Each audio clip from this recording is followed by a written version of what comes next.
y vamos a comenzar. Vamos a ver, vamos a dejar de presentar esto. Y bueno, vamos a usar las separatas, sí, porque si no me voy a perder un poco con el PPT, pero te los dejo para que lo descarguen, me imagino, ¿no? Porque si ya lo puedes revisar tú y vamos, ya no te sientes angustiado de no poder haber visto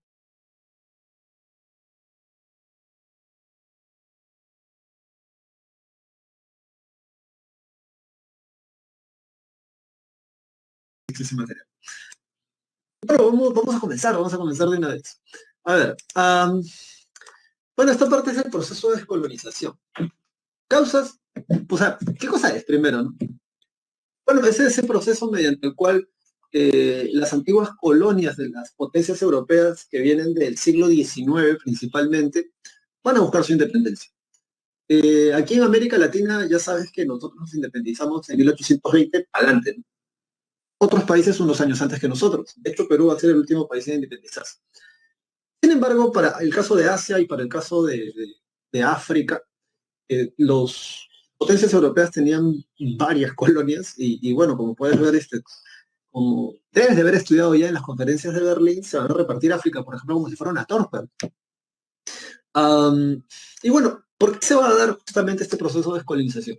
Entre la primera causa, que además figura en tu separata, si mal no recuerdo, a ver, sí, en tu separata dice, ¿no? Debilitamiento de las potencias coloniales tras las guerras mundiales. Bueno, luego de la Primera Guerra Mundial, de hecho, las potencias europeas, ya sabes, la gente que vive en esta zona, van a comenzar a aumentar la explotación en las colonias para poder conseguir materias primas. Y bueno, debes entender de una manera muy sencilla que, o sea, nadie quiere trabajar más y que la vida siga igual de asquerosa, ¿no? Entonces, aumentar la explotación en las colonias o sacar más materia prima de las colonias para poder reconstruir Europa luego de la Primera Guerra Mundial va a empezar a fastidiar a mucha gente. Luego de esto también, no pasan ni 30 años y se va, no, sí, claro, no pasan ni 30 años y se va a una Segunda Guerra Mundial. Y bueno, ya para esto, la consecuencia de la Segunda Guerra Mundial, como también está en tu separata como una causa, dice los intereses de los Estados Unidos y de la Unión de Repúblicas Socialistas Soviéticas, ¿no? Por extender su esfera de influencia política. Eh, claro, ya sabes, ¿no? La Guerra Fría. Por un lado, a la derecha tenemos al bloque capitalista, democrático, al tío Sam, representado en los Estados Unidos, ya sabes, McDonald's, Kentucky, KFC. Por otro lado tenemos a la Unión Soviética, la Unión de Repúblicas Socialistas Soviéticas, ¿verdad? Socialistas, comunistas, no creen en la propiedad privada, creen en la propiedad colectiva como base de la justicia social. La Comintern ya está empezando a fundar partidos o promoviendo la fundación de partidos comunistas apoyados por la Unión Soviética desde Europa.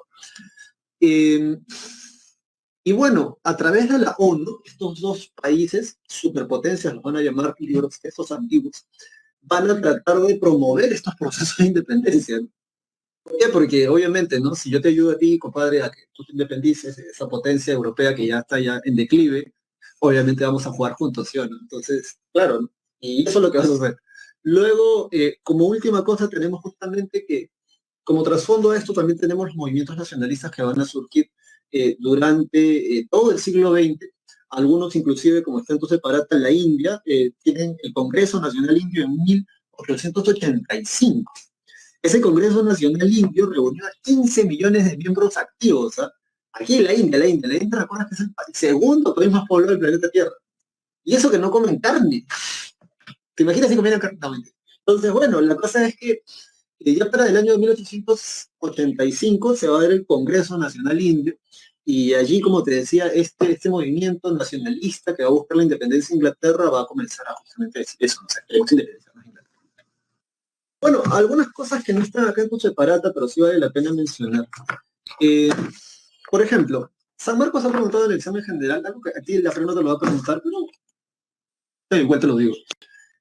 San Marcos en el examen general hace muchos años, de repente antes de que tú nacieras, preguntó, por ejemplo, ¿cuál fue el primer país africano en independizarse? Y esto es una pregunta interesante porque la respuesta es Egipto. Egipto se va a independizar en 1922. Y ojo, muy atento, porque recuerda que los procesos de descolonización van a surgir después de la Segunda Guerra Mundial. Pero entonces, ¿por qué? ¿Por qué Egipto se va a independizar en 1922? Bueno, porque los ingleses en la Primera Guerra Mundial no tenían soldados. Entonces le van a decir a su colonia, que era Egipto, en ese entonces le van a decir, locos, ¿saben qué? Mantén gente, ¿no? Para apoyarlos en la Primera Guerra Mundial. Y bueno, por ahí a alguien se le ocurrió, y eso es lo bueno de tener por ahí una mente pilas, un poco que tiene para el pueblo y no para la gente que venga de afuera, eh, le va a decir, mire, ¿saben qué? Ese Rochi es suyo, ¿no? Nosotros no tenemos por qué mandar soldados o nuestra gente, egipcios, a morir por ustedes, porque esa guerra es suya. Ahí nosotros no pintamos nada. Y entonces, pucha, Inglaterra como necesitaba soldados, le va a decir, para resumirte mucho la historia, miren, si ustedes nos apoyan en esta guerra, de ganar, nosotros le vamos a dar la independencia. Ya, bueno, sí, sí te apoyamos. ¿Cuántos soldados quieres? Entonces, eso es lo que va a suceder. Por eso Egipto se va a independizar en 1922. Va a ser, de hecho, el primer país árabe africano en independizarse. Sí, creo que lo dije bien. Bueno, luego de esto,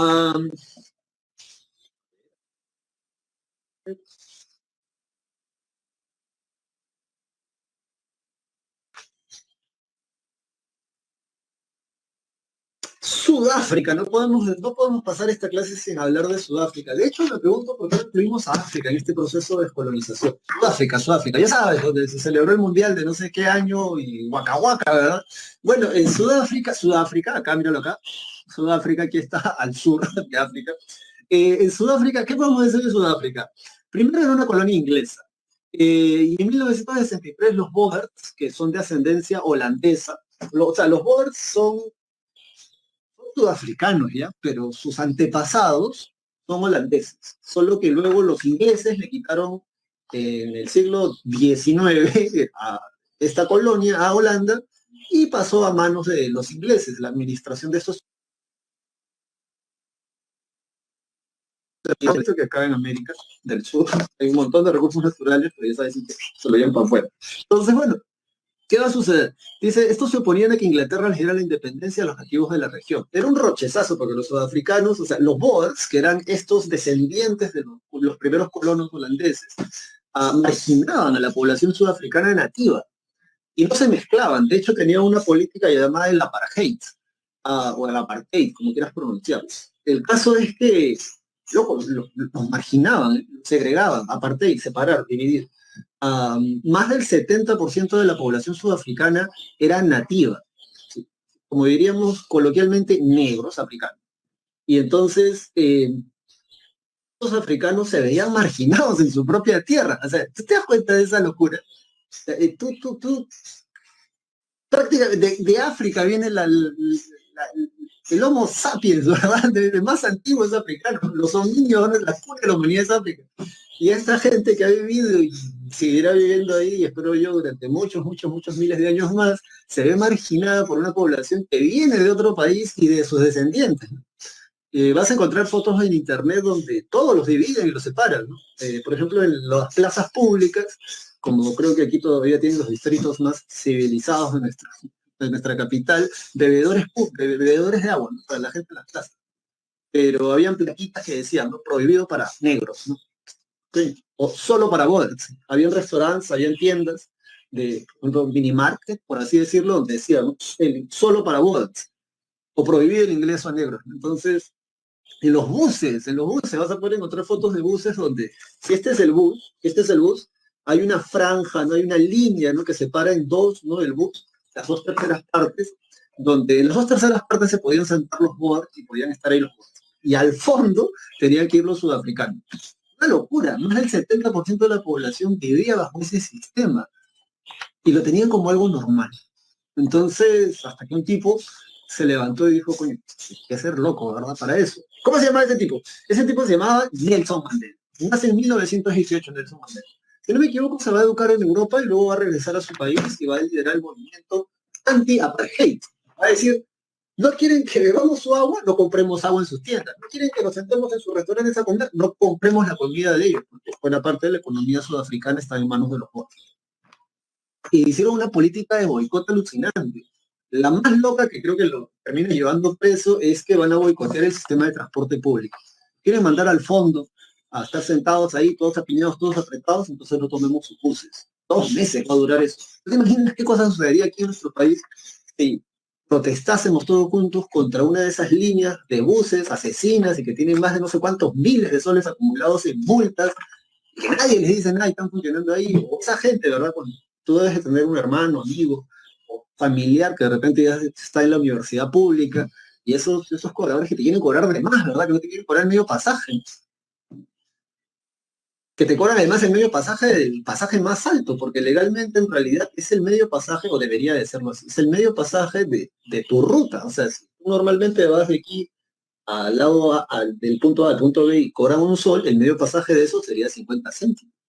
Y eso es por ley. Una vez hubo una campaña acerca de eso, ¿no? Y los americanos están ahí tratando de mecharse porque tienes que entender que la vida universitaria no solamente te va a dar herramientas para que puedas ser un buen profesional y conseguir tus metas y tus sueños, sino también te va a dar la capacidad crítica mental, poder analizar la realidad y poder cuestionarla y poder pensar si realmente las cosas tienen que ser como están ahí o se pueden mejorar. Entonces, bueno, este tipo va a hacer esto 2 meses, ¿ah? Y lo van a meter preso durante 19 años. Lo van a sacar luego de eso en 1992 y el presidente Frederick de Klerk en 1990 lo va a liberar. Va a liberar a Nelson Mandela y luego Nelson Mandela se va a convertir en el primer presidente sudafricano nativo ser presidente de ese país. Y luego de eso lo van a declarar secretario general de las Naciones Unidas, ya sabes, la ONU. Y creo que se va a morir en el año 2013. Por ahí. Mucha gente lo confundió con Morgan Freeman. Y no es chiste, ¿eh? Si tú buscas los tweets de Morgan Freeman, va a decir, sí, yo también lamento la muerte de Nelson Mandela, pero por favor, yo no soy. Entonces, bueno, la gente es loca. Pero bueno, dicho esto, ahora sí, vámonos a lo que corresponde, ¿no? Que es la parte de aquí de la- que iban caminando. Sí, bueno, sí, iban caminando, sí. Entonces, bueno, a ver, vámonos ahora ¿por dónde nos vamos? Bueno, en Macóbolo, el IACA dice, ¿no? Colonización es la implantación de un país extranjero, de un poder que no es autóctono y que reclama cierto número de principios, tales como la civilización, entre comillas, porque tú te dice que la civilización europea es el modelo a seguir, no se cuestiona, ¿no? De hecho, hay muchas civilizaciones. En la actualidad ya la palabra civilización, por ejemplo, se usa para describir a Caray. Piensen eso. De esos pueblos extranjeros que denominan desarrollo económico y social. La descolonización es bastante ambigua. La ruptura de lazos de dependencia con la antigua potencia colonial, pero parece que aquellos que descolonizan, o sea, muchas veces la propia gente de estos países colonizados, quieren seguir manteniendo sí, hasta cierto punto los objetivos de la colonización. Claro, por ejemplo, mírame, eh, digamos, si fueras nacionalista, casualista, ¿qué? ¿Te vas a vestir así de traje? No, lo compadre, porque esto es lo que nos implantaron los que vinieron acá, ¿verdad? Porque esa es la usanza occidental europea. Entonces, no, tú vestiste con chullo, con tu poncho, y además que se ha hecho por las mujeres andinas, ¿verdad? Entonces, descolonízate, compadre. ¿Ves? O sea, ya sería ir a extremos, ¿verdad? Eso no, más chévere es aceptarse y tratar de mejorar las cosas que ya tenemos, pero ya eso es otro rollo. Aquí puedes leerlo, puedes buscar sus artículos de él, es un tipo que habla justamente de esto, ¿no? África entre Europa y América, el lugar de África en la reunión de dos mundos. Es bastante interesante y curioso. Bueno, vámonos entonces ahora a esto ya que sí, la pre definitivamente te va a preguntar, porque sí, esto está aquí, el material. El proceso de descolonización. ¿Cuáles son las causas? Bueno, ya te había explicado una. Primero, el debilitamiento de las colonias tras las guerras mundiales, la primera y la segunda, movimientos nacionalistas, como en el caso de la India, el Congreso Nacional Indio, y en el caso de Argelia, que lo vamos a ver más adelante, es el Frente de Liberación Nacional Argelino, el FLN, ¿ya? Se van a mechar o van a hacer una guerra civil para poder independizarse de Francia. Y bueno, Estados Unidos y la Unión Soviética tratando de llevar a más gente a sus bloques en el contexto de la Guerra Fría, porque esto ya es la Guerra Fría. Entonces, vámonos ahora a la India, dice el mapa. Ubicación y mapa de la India. Está la India, es el segundo país más poblado del planeta Tierra hasta el día de hoy. Otra cosa podemos mencionar,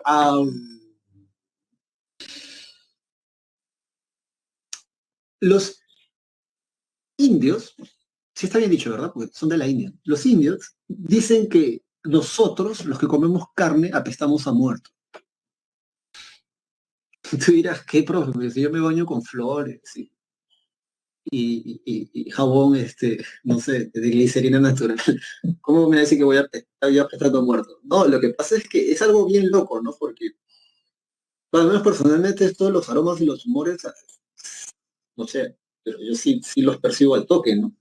Cuando las clases eran presenciales y me paseaba por las filas de los salones, se notaba quién se bañaba y quién no se había bañado hace varios días. Entonces, sí.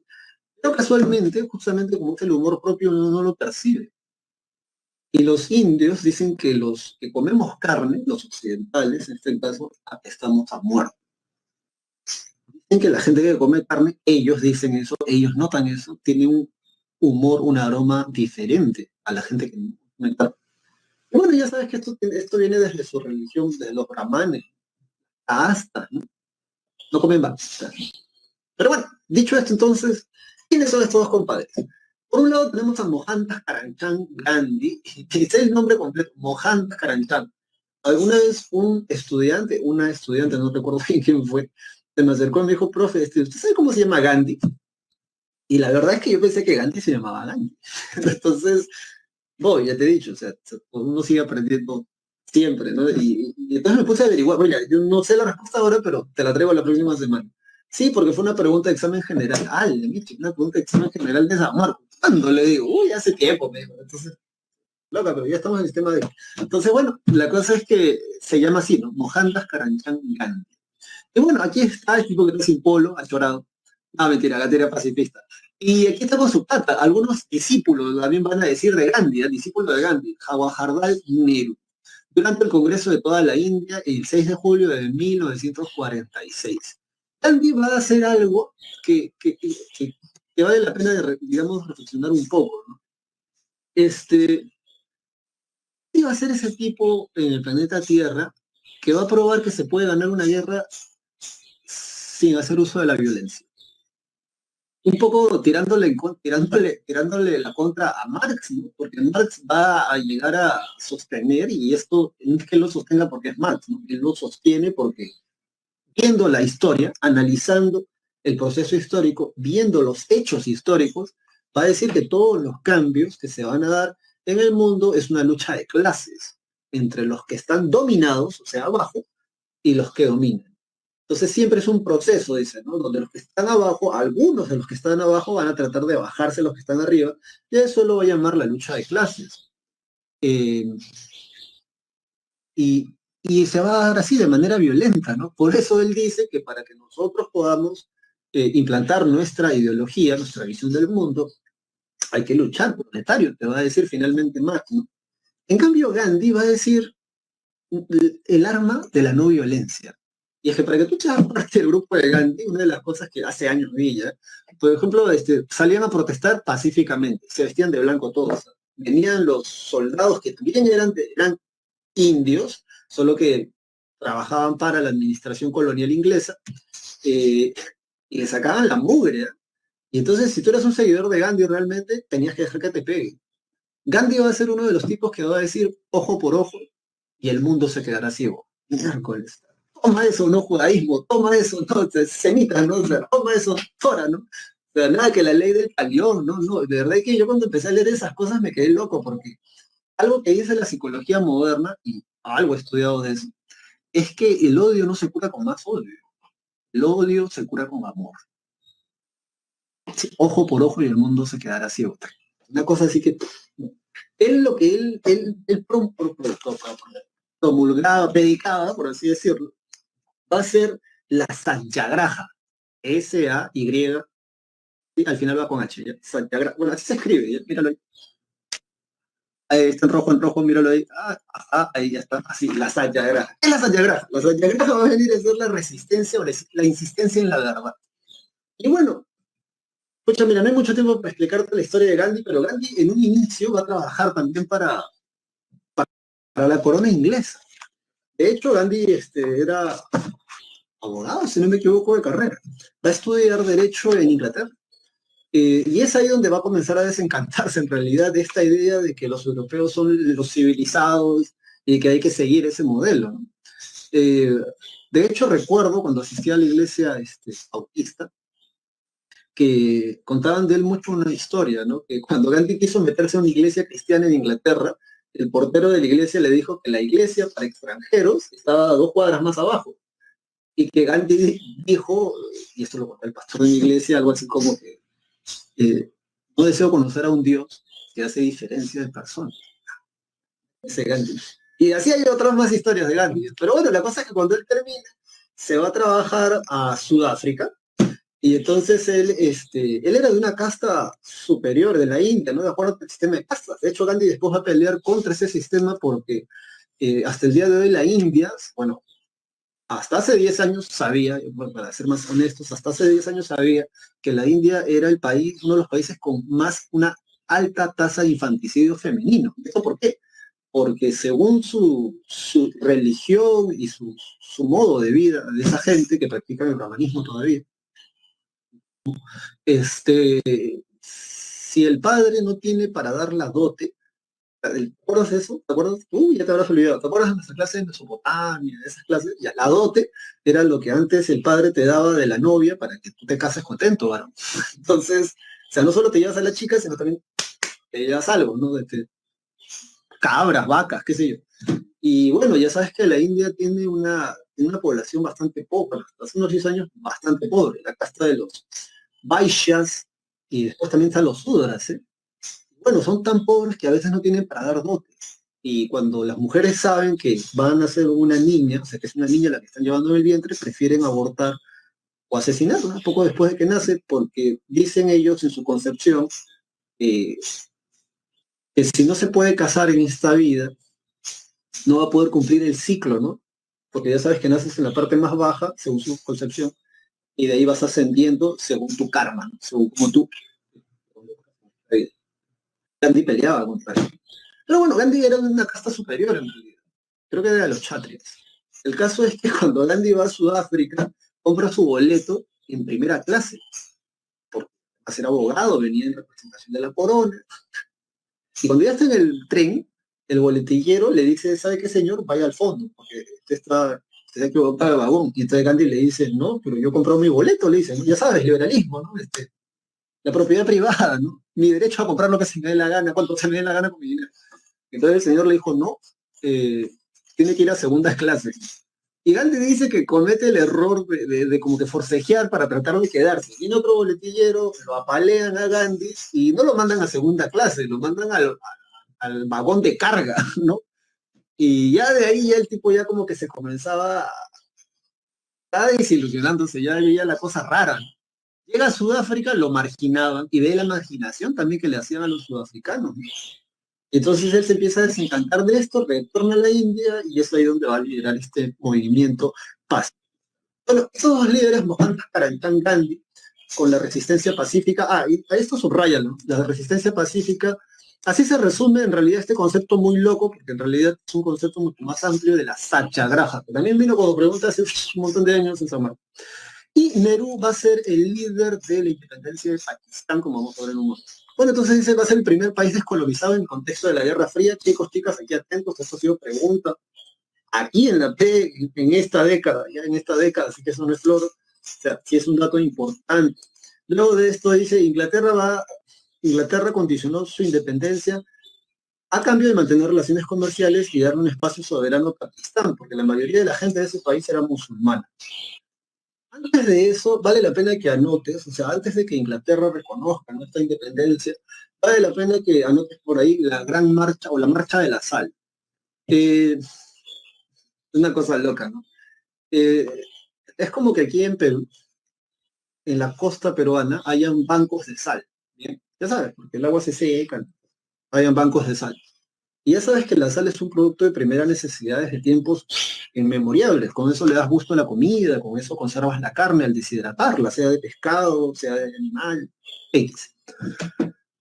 Sin embargo, los ingleses en la India habían prohibido que los indios tomaran la sal, que veían en la costa, que veían en la costa. Y entonces Gandhi en esa marcha multitudinaria va simbólicamente a hacer lo siguiente, ¿no? Se va a inclinar y va a tomar un puñado de sal y se lo va a enseñar a la gente.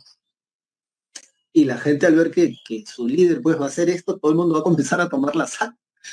Eh, para los entendidos en la materia de este tema, equivale al motín de Boston, ¿no? ¿Te acuerdas del motín de Boston de las 13 colonias? Eso es lo que desencadena el proceso de independencia de las 13 colonias. Bueno, la gran marcha de la sal para algunos equivale al motín de Boston. Entonces ahí por ahí tú puedes ir infiriendo, ¿no? Algunos datos. Bueno, y esto es como era antes, ¿no? Antes de 1947, todo esto era colonia de Inglaterra. Luego, en 1947, por cierto, y a Gandhi lo van a matar, ¿no? Lo va a matar un radical musulmán. Eh, Más de 5 millones detrás del cortejo fúnebre de Gandhi. Peor fue, ¿no? Fue peor porque después de eso, más bien, eso acelera el proceso de independencia de la India. Van a dividir primero a Pakistán del oeste y Pakistán del este, por la mayoría de la población musulmana. Y luego, en 1971, este cachito de acá se va a convertir en Bangladesh. Y acá está Sri Lanka, si no me equivoco. Sri Lanka, acá, esta isla que está acá. Y así van a quedar hasta el día de hoy. Algo más que se me olvide. 30, el 30 de enero de 1948 van a asesinar a Gandhi. Nehru es el líder de la independencia de Pakistán. Y ya, vámonos ahora más adelante, porque miren, ya estamos a las 10:34. Y bueno, esto es un texto de Gandhi, la incomparable arma de la no violencia. Gandhi va a decir, sé el cambio que quieres ver en el mundo. Que es una idea poderosa, ¿no? Porque, o sea, mira, si tú quieres ver desgracias en nuestro país, si quieres ver asesinatos, violaciones, que de hecho hay, ¿no? Lamentablemente a veces todos los días, lo vamos a encontrar. Sin embargo, esta idea traslada la responsabilidad a uno mismo, ¿no? Que es algo que en nuestro país siento yo, no hacemos, que es preguntarnos, porque luego Kennedy le va a dar, creo que la vuelta a esa frase, ¿no? John F. Kennedy, ¿te acuerdas que hablamos de él la semana pasada? ¿No? Tiene migas con Manuel Prado Garteche. A decir, no te preguntes qué puede hacer tu país por ti, pregúntate tú qué puedes hacer por tu país, ¿ya? ¿No? Y entonces esas cosas, yo nunca he escuchado a un político peruano decir algo parecido.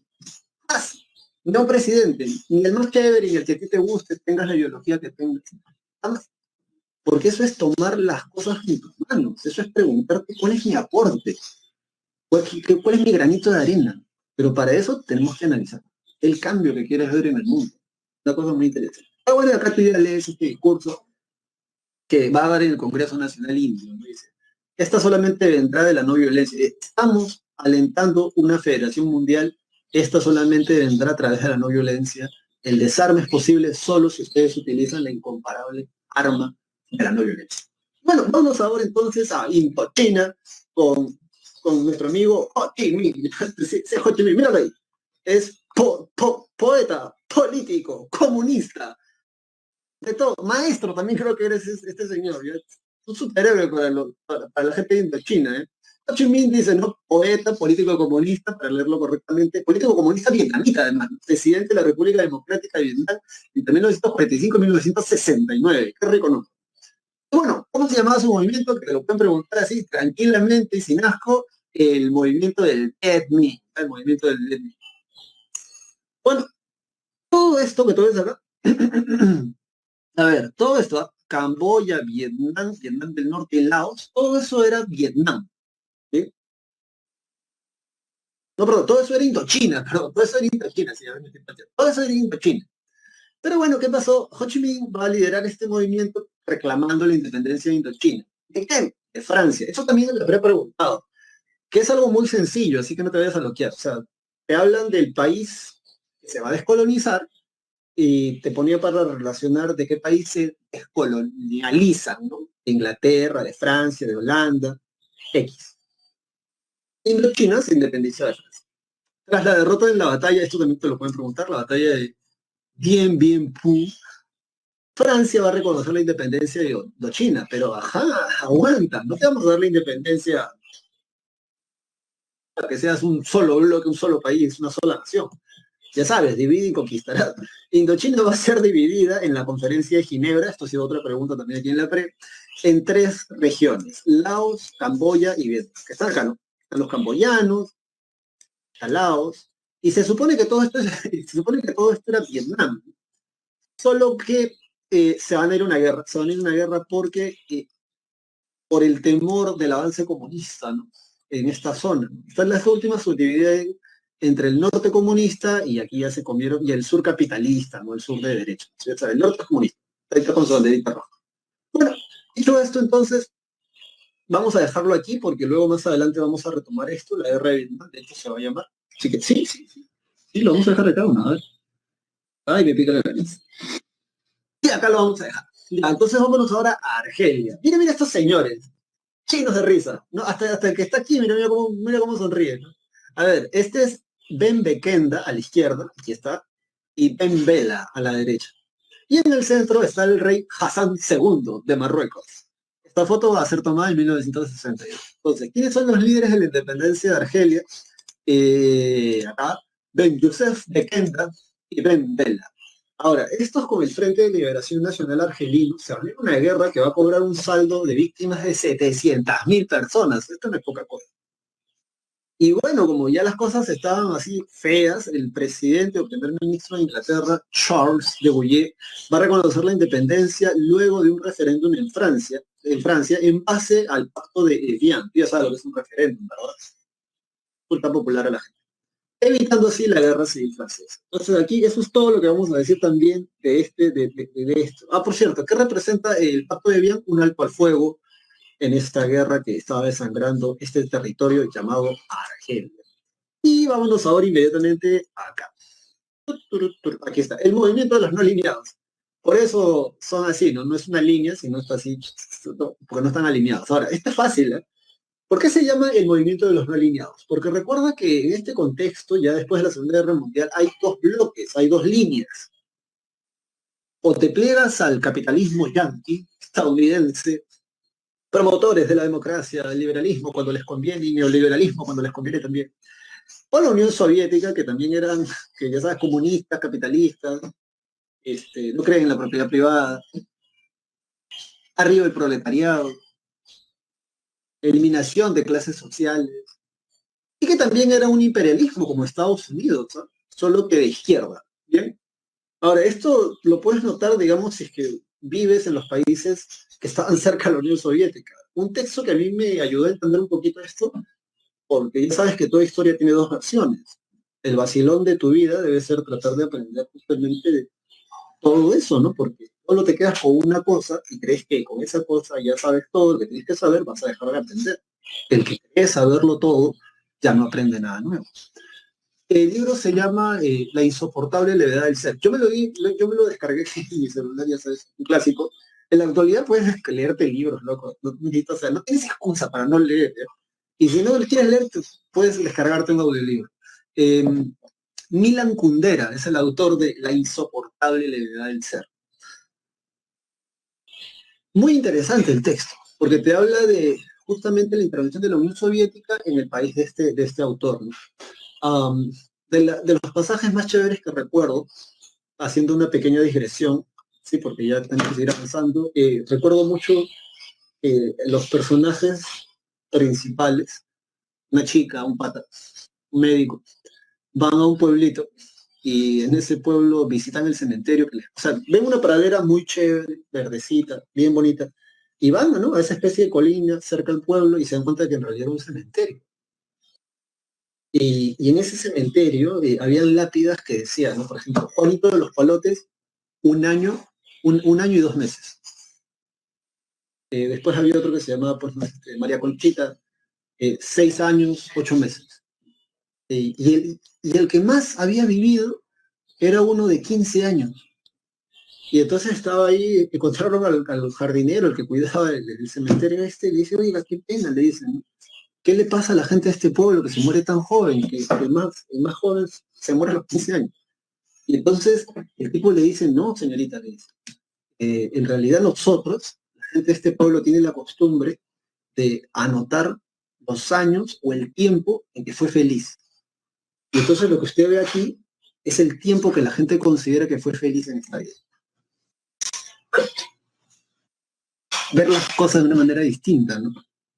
¿Por qué recuerdas los años y el tiempo donde eres infeliz? porque es mejor unas notas en un papel, tiempo que fuiste feliz en esta vida. ¿Cuántos tipos lograrías anotar hasta que mueres?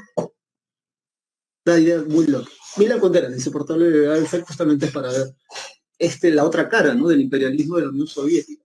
Pero bueno, ¿qué tiene que ver los no alineados? Los no alineados van a decir, mire, compadres, yo no quiero estar ni con los gringos ni con los soviéticos. Nosotros proponemos una tercera vía, una tercera alternativa. Que no queremos estar ni con ustedes ni con ustedes. Entonces, ese es lo del movimiento de los no alineados. También llamado, casualmente, el movimiento de la tercera vía.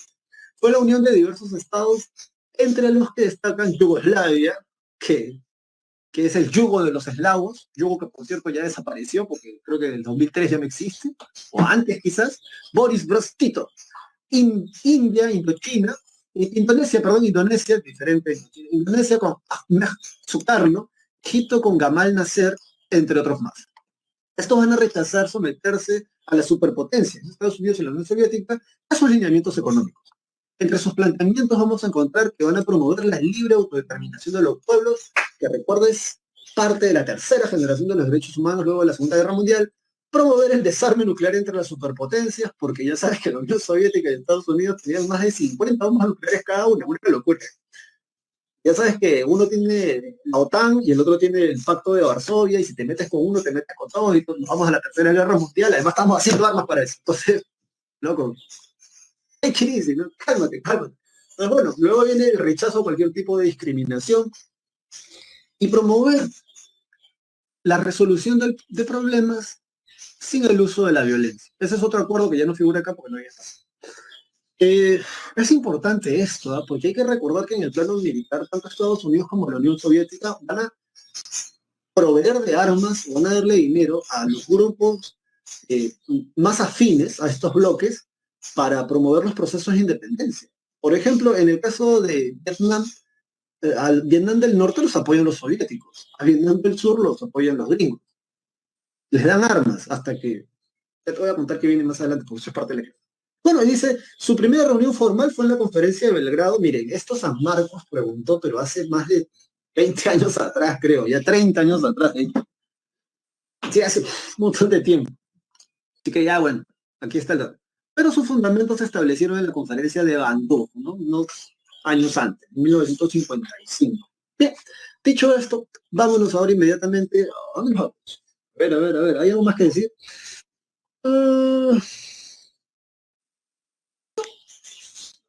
Vámonos ahora entonces a la Revolución China. País. Acá está China, mira, todo esto es China. Todo esto es China. Acá está la India. Aquí está la India. Y aquí está Corea. Acá está Japón. ¿Cuáles son las causas? La primera causa, dominio del imperialismo británico después de la guerra del opio. Claro, no te lo comenté porque ese material lo tenía en un papelote, en un papelógrafo, y lo ponía en la pizarra. Entonces ya por ahí siempre lo decía. Pero tiene que ver con el siglo XIX. Acuérdate, siglo XIX, de 1800 a 1899. Aproximadamente en el año de 1852, 62, en ese marco temporal, la dinastía de los Qing en China prohíben que sigan exportando opio. Como profesor, sí, mira. Y es que eso es algo que la gente no entiende cuando no quieres aprender historia de corazón. Y algo nos demuestra la historia, es que para lo que a ti y a mí en la actualidad nos parece normal, de repente hace 30, 50 o 100 años atrás era completamente anormal. Como por ejemplo, consumir opio. De hecho, hay un libro que se llama Enfermos por la Libertad, que está hecho por un médico venezolano. Ese libro me lo compré cuando fui a Mérida al sexto Congreso de Estudiantes Latinoamericanos de Historia, en el año 2007. Y me encantó el libro porque al ser hecho por un médico y revisando documentación de los personajes de la independencia de América, de Hispanoamérica o de Sudamérica, él se ha dado cuenta que muy probablemente algunos personajes sufrían de ciertas cosas. Entonces este médico, por lo menos yo me enteré por ese libro, el médico de cabecera de don José de San Martín, ya sabes, el generalísimo don José de San Martín, el que se trae la corriente libertadora del sur, le había recomendado a San Martín consumir opio para sus úlceras estomacales, o muy probablemente era eso lo que tenía. Y entonces tú dirás que el profesor San Martín era un tremendo fumador. No, loco, sino su propio médico se lo había recetado porque además realmente calma el dolor en pequeñas dosis. El detalle está que es altamente adictivo. Era normal en ese tiempo. A Sigmund Freud se le muere un paciente que le dio mucha cocaína, no un matecito de clorhidrato de cocaína, polvo de ángel. Y sí, pues sí. Entonces, antes era normal hasta que se prohibió. Eh, y bueno, aunque tú no lo creas, Inglaterra era un país que exportaba opio desde China. Importaba, importaba opio desde China. Entonces la dinastía de los Qing van a decir, ¿sabes qué, compadre? Ya no vamos a venderles más opio porque en todos los pueblitos o ciudades donde se extrae o se comercializa eso, se van al tacho. Ya sabes, delincuencia, prostitución, huérfanos, suciedad, insalubridad, inseguridad. Y, y entonces, aunque tú no lo creas, los ingleses le hacen no una, sino dos guerras a los chinos, al gobierno de la dinastía de los Qing, para que sigan sacando opio. Ah, bueno, acá está la cronología, mira, del 39 al 42. Son dos guerras del opio. En la segunda se mete Francia. Y es así como van a conseguir, por ejemplo, los ingleses Hong Kong, que ahorita se están mechando también, ¿no? Por problemas porque ellos tienen una costumbre más occidentalizada en su sistema de gobierno, Hong Kong. Y ya sabes que el gobierno chino es un gobierno totalitario, un estado que, para, para bien o para mal, así funciona. Entonces, bueno, la cosa es que ya desde ahí, tanto los británicos como los franceses tienen ciudades y puertos exclusivos para ellos. Luego el debilitamiento del gobierno de la dinastía de los Qing, Manchú, sí. Luego dice la burguesía de tendencia nacionalista. Eso es algo que sí te he explicado, ¿verdad? Los burgueses son de derecha y los nacionalistas también son de derecha. Los militares por esencia son de derecha, porque creen justamente en defender la patria, defender la soberanía, ¿no? El territorio. Un comunista, un socialista o un marxista, esto no es chiste, esto después tú lo puedes leer más adelante, no cree en los nacionalismos. De hecho, hay un eslogan muy usado por la izquierda que es eh, el proletario no tiene patria. Y bueno, si sigues la idea de ellos, tienen razón, porque o sea, un explotado, varón o señorita, o sea, alguien que trabaja en condiciones insalubres, el que le pagan poco, etcétera, es un explotado en China, fuera de China o en cualquier otra parte del mundo. Entonces, ellos más bien van a decir que los nacionalismos es una invención burguesa. Eh, sí, entonces, ¿no? Entonces sí, aquí tenemos eso. Luego, ¿qué más tenemos?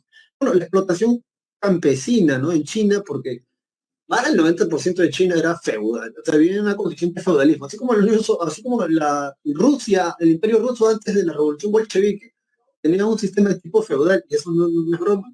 Más del 95%, si no me equivoco, de China tenía ese sistema. Eh, el feudalismo asiático, porque tiene características diferentes al feudalismo europeo. Ya eso es una cosa ya que, digamos, cuando llegues a la universidad, si te interesa, vas a enterarte de eso. Marx lo llamaba el modo de producción asiático. Así lo llamó él en un ensayo, un texto, pues, ¿verdad? Ya de ahí ha sacado otras cosas. Luego dice el escenario del conflicto bipolar, o sea, la Guerra Fría. Y bueno, vámonos entonces ahora sí al desarrollo histórico. Periodo nacionalista, las etapas, ¿no? En 1911, Sun Yat-sen funda el Kuomintang, ¿ya? El Partido Nacionalista del Pueblo Chino. Ya sabes, y ya te expliqué que si son nacionalistas son de derecha, porque hay gente que no entendía esto, no entiende esto todavía. Recuerda que, como creo que ya te lo había explicado, para las ideologías del siglo XIX, se dividen en dos, ¿no?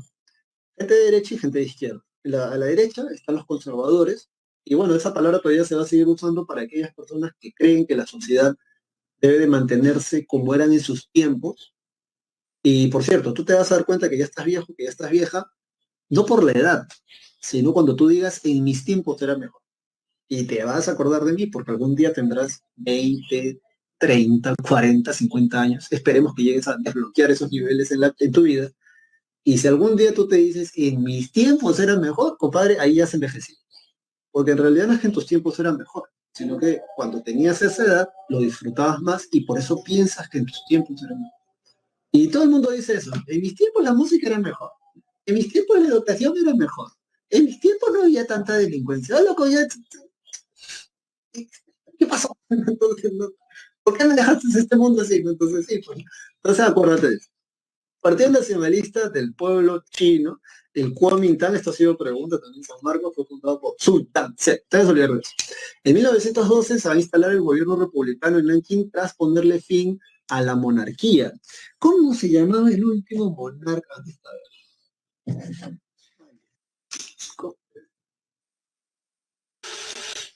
A ver si tengo aquí este dato. El último, Aisin Youri Puyi, se llamaba el último emperador chino. Aisin Youri Puyi, así, ajá, así se llamaba. Este sujeto, ah, era un chico de 12 años cuando lo van a deponer, 12, 17 años, cuando le van a dar fin a su imperio. Ah, no, no está acá. No, no está. Una lástima. Pero ya bueno. ¿En qué estaba? ¿En qué estaba? Ah, ya, digamos acá. Luego, en 1926, Chiang Kai-shek busca unificar China. También pertenece al Kuomintang. Muere Sun Yat-sen y Chiang Kai-shek es el que toma el mando. Y ahora, ¿qué cosa va a suceder aquí? Entre 1912 y 1926 ocurre lo que se conoce como el periodo de los señores de la guerra. El Kuomintang, para poder poner un poco de orden en China, ya que ellos van a tener el gobierno luego de poner a Puyi, aquí está, de Puyi, lo tenía ahí está, Puyi, el último emperador, sí, el último emperador. ¿Qué cosa va a ocurrir? Ocurre un periodo denominado el periodo de los señores de la guerra. Y es que los generales del Kuomintang van a ir a gobernar o a controlar las zonas en China, luego de ponerle fin a la monarquía. Y bueno, como suele ocurrir cuando no hay honor, no hay una ideología que tire para adelante al país, estos tipos van a fungir como señores de estas zonas que van a controlar. Y es Chiang Kai-shek el que los va a someter a todos. Al año siguiente, en 1927, va a invitar a los comunistas a una reunión y en esa reunión los van a matar a todos los que pudieron. Mao no estaba, o si estaba escapó. El caso es que luego de esto se inicia la rebelión comunista en 1927, casualmente se inicia la rebelión comunista liderada por Mao Zedong o Mao Zedong. Los chinos, cuando te digo los chinos, estoy hablando de los chinos, que tú le dices chino, los chinos van a tratar de justamente impulsar una manera más correcta de pronunciar estos nombres, ¿no? No es Mao Zedong, ¿no? Sino es Mao Zedong. X. Ya de todas maneras te lo conozco. Y bueno, ¿qué cosa ocurre después de esto? Lo que va a ocurrir es que Mao va a huir a un pueblito llamado Shanxi. En ese pueblo Mao va a implantar las ideas que él mismo va a promulgar, ¿no? Que eran ideas comunistas. El pueblito de Shanxi queda geográficamente, a ver, podemos agrandar esto, ajá, muy interesante. Es la tecnología. A ver, entonces, queda como por acá, ya, por decirlo así, pueblito de Shanxi. Entonces, eh, le van a pasar la voz a Chiang Kai-shek, ¿no? Le van a decir, oye, loco, Mao está ahí en este pueblito de Shanxi y más gente está llegando, porque va a implantar estas ideas comunistas, ya sabes, colectivizar la tierra, todos trabajamos para todos, no hay propiedad privada, y vamos a organizar esto. Entonces, parece que le estaba yendo bien. Y bueno, lo que va a hacer Chiang Kai-shek es mandar un ejército para darles vuelta. Le van a pasar la voz a Mao, y es ahí donde se inicia, entre 1934 hasta el 37, si mal no recuerdo, lo que se conoce como la Larga Marcha. A ver, tengo este dato acá. Sí, entre 1934 y 1935 el gobierno de Chiang Kai-shek persiguió a los comunistas. Y bueno, esto va a iniciar lo que se conoce como la Larga Marcha, y la idea es la siguiente. Van a marchar del campo a las ciudades principales que están en la costa, y mientras van haciendo esa ruta, van a ir convenciendo a más campesinos a que se unan a la causa de Mao. Cuando están a pocos kilómetros de llegar a las ciudades en la costa, que eran las más importantes en ese entonces, Japón invade China y se inicia la Segunda Guerra Mundial para el continente asiático. Sí, sí, sí, Japón invade China y se inicia la Segunda Guerra Mundial para el continente asiático. Chiang Kai-shek no quería realmente unirse a los comunistas. Si revisas un poquito más esta historia, vas a descubrir que van a tener que obligarlo. Casi, casi lo van a amenazar de muerte, porque si bien es cierto, el Kuomintang era el gobierno en ese momento, tenían armas, lo que no tenía el Kuomintang eran soldados, o muchos.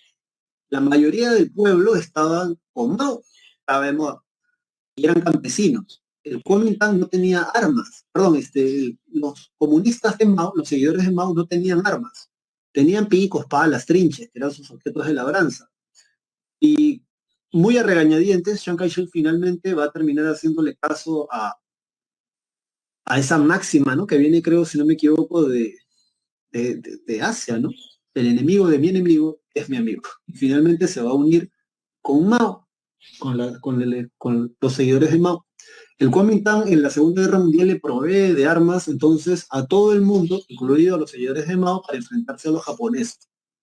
Como tú ya sabes, Japón va a perder en la Segunda Guerra Mundial, o mejor dicho, va a declarar su rendición incondicional luego de que los gringos le meten dos bombazos atómicos. Entonces, cuando se da esto, se reanuda el conflicto entre el Kuomintang y los seguidores de Mao, o el Partido Comunista de Mao. Y finalmente el Ejército Rojo de Mao termina ganando el Kuomintang con las armas que el propio Kuomintang le había dado a los seguidores de Mao. Luego, ¿qué podemos mencionar de esto? Sí, no, eso es así. Entonces, ¿qué podemos mencionar de esto? Ya para poder puntualizar esto, la alianza entre los nacionalistas, que son de derecha, acuérdate, y comunistas frente a la invasión japonesa. A ver, vámonos para acá ahora. Ay, concha. Y ya, bueno, en 1949, Chiang Kai-shek fue derrotado. Entonces ya es el periodo comunista, ¿eh? Logró refugiarse en la isla Formosa, donde fundó la China nacionalista, en la actualidad conocido como Taiwán. Ustedes saben que existen VTubers como profesor. A ver, espérense. Se llaman así, ¿ya? O sea, se escribe así, ¿ya? VTubers. Entonces, tú dirás, profe, yo conocía YouTubers, pero no conocía VTubers. Ya, ¿qué cosa es un VTuber? Es un YouTuber virtual. Es un avatar virtual. Y si googleas por ahí o vas a YouTube, vas a encontrar a VTubers. El caso es que hace unas 3 semanas atrás, el mes pasado, una VTuber de, si no me equivoco, Corea o Japón, era de Corea, va a decir que Taiwán era un país. Por eso le van a cerrar la cuenta a ella y a otra tía más por 2 meses o 2 semanas, una vaina así. Y entonces tú dirás que, profe, pero ¿qué rayos tiene que ver esto con la clase? Loco, pero Taiwán, ¿no te das cuenta? Hasta el día de hoy, Japón, hasta el día de hoy China, la República Popular China, hasta el día de hoy reclama esas islas, diciendo que son parte de la China. Hasta hace unos años, según tenía entendido, Estados Unidos apoyaba a Taiwán ante su reclamo en la ONU para ser declarada una nación libre e independiente. Pero ya como que ya, no sé, pues, ya no andan juntos, ya no se cartean, ya no se textean, y ya como que está un poco aislada Taiwán. Y bueno, ahora China está reclamando esos territorios. Y este roche te lo cuento porque imagínate, ¿no? O sea, uno no pensaría que un avatar, loco, de YouTube, ¿no? Que la voz de repente existe y esto es que no es un programa de computadora con texto, ¿no? Pero les banearon las cuentas por 2 semanas por decir que Taiwán es un país. Bueno, no hay libre determinación de los pueblos, no sé, ya, pero bueno, X. Entonces, bueno, ese mismo año, 1949, se funda la República Popular China. ¿Dónde está mi caso? Se funda la República Popular China, recibiendo apoyo de la Unión Soviética bajo el liderazgo de Mao Zedong, ¿no? Sí, bueno, así es como en la actualidad más o menos se pronuncia o lo que deberían de pronunciar. Bueno, bajo el gobierno de Mao hay ciertas medidas que se van a hacer. Lo primero que se hace es el primer plan quinquenal. ¿Ven? El primer plan quinquenal, vamos a subrayarlo acá, que va desde 1952 hasta el 57. Van a buscar industrialización del país, la industrialización, tomando el modelo soviético, y esto va a favorecer a las zonas urbanas y comerciales. Ya saben, los planes quinquenales que va a inventar Joseph Stalin, ¿no? Organizar la economía del país por cada 5 años. Luego se van a mandar al segundo plan quinquenal o el gran salto adelante, que era el videito que les había puesto al inicio, porque una cosa loca, ¿no? 30 millones de personas es lo mínimo que se calcula como consecuencia de ese gran salto adelante. Hay otros estudios que hablan de más de 60 millones de muertos. Lo cierto es que tú vas a poder encontrar cartas o documentos que hablan de que la gente ya en China, como se estaba muriendo de hambre, practicaban antropofagia. Hay un texto, hay una carta, algo así como que es de un padre que le escribe a la madre, ¿no? Y le dice, cuando yo muera, dale mi carne a nuestro hijo para que él sobreviva, ¿no? Y por cierto, si te gusta el mundo del anime o lees mangas, hay varios mangakas que se inspiran en este periodo bastante feo para hablar de la hambruna y la desesperación que tenía la gente en este tiempo. Ahora, pero ¿por qué se llega a este punto? Yo lo voy a resumir mucho realmente, porque de hecho si nos ponemos a analizar esto en detalle, tal vez vas a encontrar una explicación mucho más sustanciosa o consistente. Eh, la idea era industrializar al país, ¿no? Entonces Mao va a decir, bueno, todos vamos a dar nuestra cuota de hierro, vamos a producir hierro y vamos a exportar hierro, vamos a tirar para adelante la industria siderúrgica. La gente de toda China va a comenzar realmente animada por esto, porque además Mao en ese tiempo era un superhéroe, un tipo, era el líder carismático. La gente lo seguía, lo admiraba mucho. Y bueno, todos los pueblitos en China, para que China tiene el país más poblado del mundo y hasta no hace muchos años también la mayor cantidad de gente pobre en el mundo. Sin embargo, ahora recientemente se sabe que han sacado más de 700 millones. Ahí. Se han sacado un montón de gente de la pobreza ya en estos últimos 30 años, nada más, 30 años. Eh, y bueno, todo el mundo comenzó a dar su cuota de hierro, todos los pueblitos en China. Pueblos agricultores comenzaron a poner hornos en las plazas para fundir hierro. Entonces comenzaron a meter de todo, ¿no? Cacerolas, todo lo que era fuera de metal, cacerolas, trinches, picos, palas, arados. Mao había dicho que con esto vamos a salir de la pobreza. Entonces acá, eso ocurrió en 1959. Al año siguiente, habían dejado de cosechar, habían dejado de sembrar. Entonces al año siguiente ya no había alimento que cosechar. Además de eso, si me escuchaste bien, tiraron sus objetos de labranza para poder dar su cuota de hierro.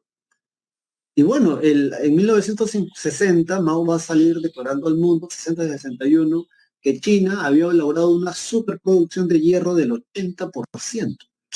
No, no, del más del 300%. Todo el mundo lo va a aplaudir, bravo, van a decir.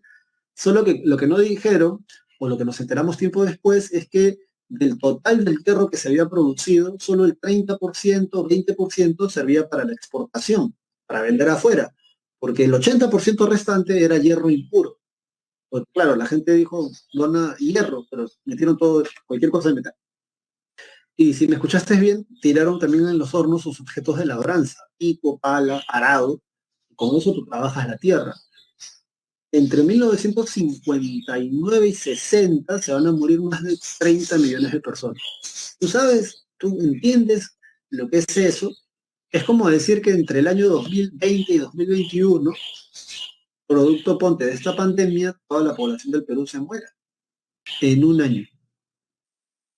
Bueno, también hay que entender que China, como es el país más poblado del mundo, en esos años tendrían alrededor de unas 700 u 800 millones de personas, que se mueren 30, o sea, digamos, ¿no? En términos demográficos.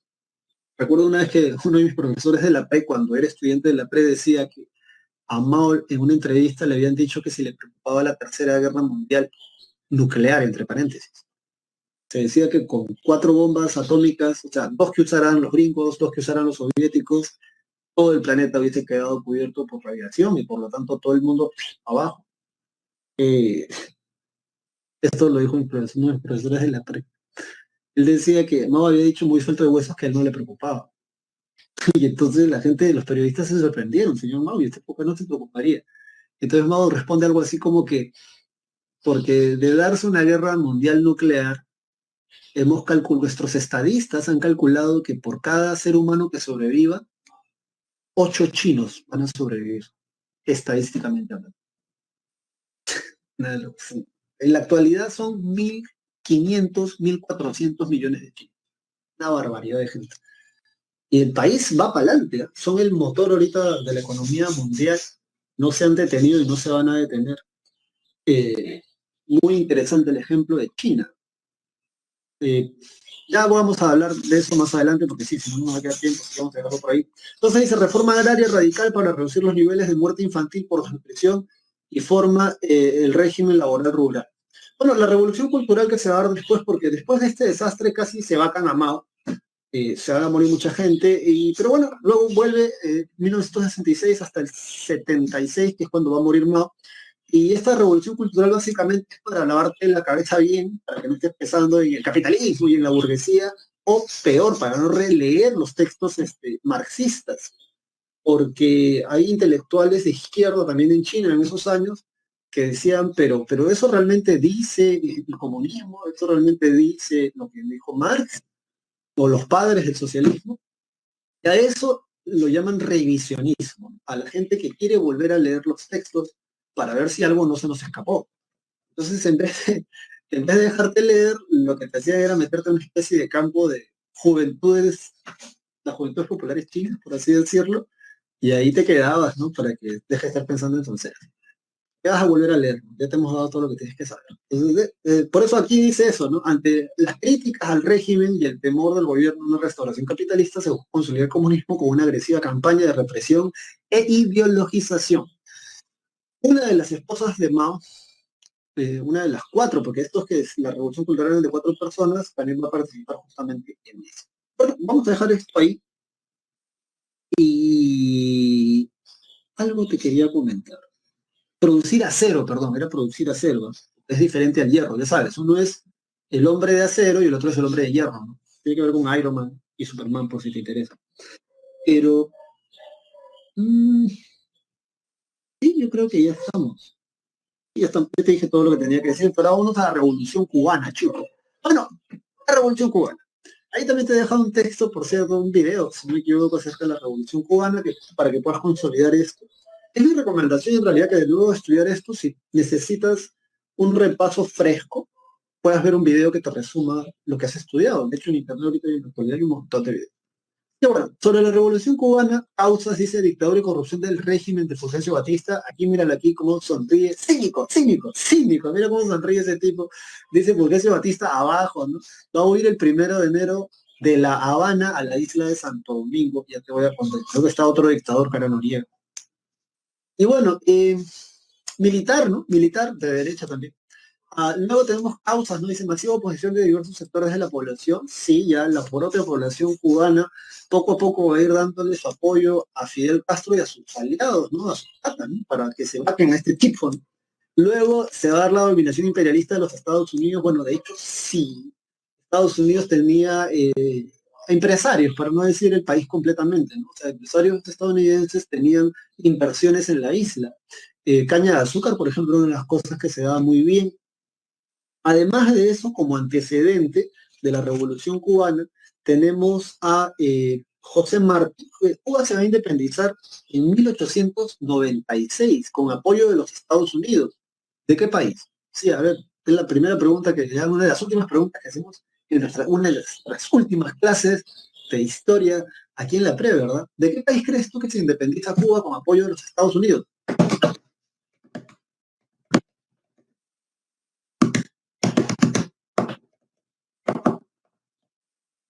De España, muy bien. Omar Guerra Guamán. Muy bien. De España. Y bueno, se independizan de España los cubanos. Uno de los líderes de esta independencia es José Martí, poeta, profesor. Una gente era muy interesante. José Martí tiene una frase bien chévere que les quería leer, por cierto, que dice, si no luchas, ten al menos la decencia de respetar a quienes sí lo hacen. Si no luchas, ten al menos la decencia de respetar a quienes sí lo hacen. Esta frase me llamó mucho la atención porque ya sabes, ¿no? Tú quieres ingresar a San Marcos y gracias a la prensa que tenemos, que parece que no tienen otra cosa mejor que hacer que retomar fotos cuando las protestas sanmarquinas se dan eh, la fama de revoltosos, ¿no? La fama de que protestan por todo, ¿no?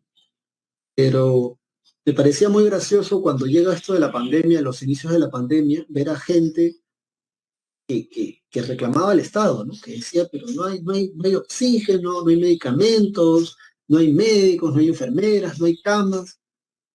Pero a esa gente yo nunca la vi protestando por reclamar un mejor sistema de seguridad social o de seguridad de salud, ¿no? Un mejor sistema de salud. Más bien cuando la gente sale a protestar, yo soy de la Universidad de San Marcos, se fastidian, ¿no? Y siempre dicen, ¿por qué están protestando? Otra vez están protestando. Protestamos, compadre, porque conocemos nuestros derechos, porque sabemos que esa es una de las formas legales, además, de hacer escuchar nuestra voz. Porque como ya te he demostrado en las clases de historia, cada vez que tú vas pacíficamente, no con tu cartita, no, por favor, no, mira mi solicitud. ¿Qué hace el Estado peruano? Nada. ¿No? Entonces la gente, si no sale a protestar, no sale a escuchar tu voz en las calles, a veces no te dan bola. Y eso no lo digo yo, puedes revisar todas las protestas que se dan, ¿no? Y si revisas las protestas que se dan, no surgen de la noche a la mañana. En realidad hay gente que viene protestando por las vías tradicionales, pero no les dan pelota, no les dan pelota. Y entonces sale sin mascarilla. Sí, sí, sí, sí. Sí, entonces, o sea, ¿ves? José Martí. Ahora, ¿cuál es el chiste de esto? Los cubanos se independizan de España, pero caen bajo la órbita de los Estados Unidos. Sí. De hecho, tienen como antecedente también para la Revolución Cubana la enmienda Platt. La enmienda Platt es rochosa, ¿eh? La enmienda Platt estaba dentro de la Constitución cubana y decía que, sí, escucha bien, ¿eh? Porque esto sí lo preguntó San Marcos en el examen general, pero hace varios años atrás. Yo creo que te lo preguntan ahora, pero por si acaso. Al menos en la pre no te van a preguntar, pero es un antecedente. La enmienda Platt básicamente dice lo siguiente dentro de la Constitución cubana, que si los intereses de los Estados Unidos se ven afectados en la isla, o sea, Cuba, Estados Unidos tiene el derecho de intervenir militarmente en Cuba. A ver, si no has entendido lo grave de esta ley que estaba dentro de la Constitución cubana, solo por una cuestión de ejemplo y para que tú aprendas, ¿no? Para que tú que me estés escuchando aprendas esto mejor, es como decir, salvando distancias, es como decir que en nuestra Constitución diga que si los intereses de, por ejemplo, si los intereses económicos de Chile en el Perú se ven afectados, Chile puede intervenirnos militarmente. Ya, eso te suena descabellado, suena un sacrilegio si quiera mencionar ese ejemplo, sí, ¿verdad? Ya, pero eso que a ti te parece loco y descabellado, eso es lo que decía la Constitución cubana con la enmienda Platt. Esa enmienda se va a hacer, una enmienda ya sabes que es una corrección, ¿no? A la Constitución en 1900, sí, en 1903, 1904, pues rochoso, loco, rochoso. ¿Cómo vas a tener una ley en tu Constitución que diga que otro país extranjero puede venir a intervenirte si sus intereses económicos se ven afectados? Faltan. Entonces, sí, sí, sí, ¿no? Pero bueno, por todas esas razones y muchas cosas más, Fidel Castro, Raúl Castro y otros patas más, Fidel Castro, por cierto, abogado, creo que era de la clase media alta de Cuba, va a tratar de bajarse a Fulgencio. Una falta, ¿cómo hicieron ese icono? Quedó acá. Entonces, sí, sí, sí. Entonces, bueno, sí, a esta foto, mira, 8 de enero de 1959, la fuente Associated Press, ¿no? Fidel Castro y Ernesto El Che Guevara. Vámonos a la siguiente página. Cronología dice la Revolución Cubana. Ya, a ver, esto sí lo he preguntado, pero ¿cómo lo he preguntado? Como ves, están los años, ¿verdad? Bueno, difícilmente uno así, con muchas ganas, trata de aprenderse los años. Así que lo que yo voy a hacer a continuación es contarte la historia. Porque al menos en las clases que he tenido antes aquí en la pre, es más fácil para los estudiantes recordar la narración histórica, porque cuando la pre he preguntado por este tema, ¿qué te ponen? Te ponen el enunciado, que tú puedes leer aquí, y luego te dicen, este, ordena cronológicamente, ¿no? Entonces, bueno, ¿no? Si te sabes la historia, podrás ordenarlo cronológicamente, si escuchas bien la historia, al margen de que no se pase el año. Así que vamos para adelante. A ver, todo inicia el 26 de julio de 1953 con Fidel Castro. Fidel Castro trata de tomar el cuartel Moncada. Para resumirte la historia, va a fallar. Bien, va a fallar en ese intento, lo van a meter preso a Fidel Castro y estando preso va a pronunciar su famosa frase, la historia me absolverá. ¿Qué quería decir con eso? Que con el tiempo la historia le iba a dar la razón a Fidel Castro, ¿no? De por qué él hizo este intento de golpe contra Fulgencio Batista. Um, Como Fidel Castro no era un tipo cualquiera, y además no era el único tampoco que estaba preso por cuestiones políticas. Bueno, trató de bajarse el gobierno dictatorial y corrupto de Fulgencio Batista. A Fidel Castro lo van a extraditar, que es cuando te expulsas de tu propio país. Y bueno, él se va a ir a México, güey. En México, güey, se va a conseguir con otros cubanos que han sido también expulsados por el régimen de Fulgencio Batista. Se encuentra con Camilo Cienfuegos y Ernesto El Che Guevara. Y juntos van a fundar lo que se conoce como, anota, el movimiento 26 de julio. Y con ese movimiento llamado el 26 de julio, van a retornar a la isla. Eh, Dice, a ver, el punto número, ¿dónde está? El punto número 2. Fidel Castro purga prisión por 2 años, hasta 1955, y en el punto número 3, el 2 de diciembre del 56, van a desembarcar el yate Granma con 82 expedicionarios castristas en Sierra Maestra, como puedes leer acá. Playa de las Coloradas, ya, Sierra Maestra, esta zona de acá. Bueno, estando ahí, a Fulgencio Batista le pasan la voz, ¿no? Le dicen, loco, hay revolucionarios que quieren bajarte, ¿no? Y el tipo los va a esperar con su ejército. De hecho, según cuenta la propia historia de la Revolución Cubana, de esos 82 solo van a sobrevivir poco más de 20, porque les van a caer a tiros a todo el mundo. Va a sobrevivir Raúl Castro, Fidel Castro, Camilo Cienfuegos, Ernesto El Che Guevara. Que por cierto, haciendo una breve digresión sobre Ernesto El Che Guevara, él era médico de carrera, si no me equivoco, graduado de medicina de la Universidad de Buenos Aires. Él en la biografía que hacen de él se cuenta que él tiene que tomar la decisión de o vender la biblioteca de su papá o quedarse en Buenos Aires, pues no ejercer la medicina. Bueno, vende la biblioteca de su viejo y con parte de ese dinero creo que se compra una moto. Estas motos se van de viaje por toda la sierra sur andina, bueno, obviamente, continente americano. Y bueno, una de las cosas que él anota, porque él hace sus famosos diarios de motocicleta, que es que los diarios que él escribe mientras está haciendo este viaje desde Argentina hasta Perú, eh, es la pobreza y la dejadez de los gobiernos de turnos ante la gente que vive en el Ande, ¿no? De que vive en la sierra. De hecho, él cuando llega a un leprosorio, que si no me equivoco estaba en la selva peruana o en la frontera entre Perú y Brasil, leprosorio, gente que tratan de lepra. Es en ese momento donde él toma la decisión de pelear por la justicia social en América Latina, que es muy diferente a decir que pelea por la izquierda latinoamericana. Pelear por la justicia social significa eh, pelear, por ejemplo, para que tengas mejores derechos laborales, mejores derechos en el sistema de salud, mejores derechos en la educación, que no sean tan miserables como lo son ahora, como lo es. Entonces, él toma esa decisión. Va a México y en México se encuentra con Fidel Castro y juntos van a hacer este movimiento, el movimiento 26 de julio, que luego, dice acá, ¿no? En 1956 se celebra la lucha de guerrillas durante 25 meses. Luego, en, ¿qué es esto? A ver, permíteme ver si te puedo graficar esto acá. A ver, ¿dónde está esto? Acá está. Ah,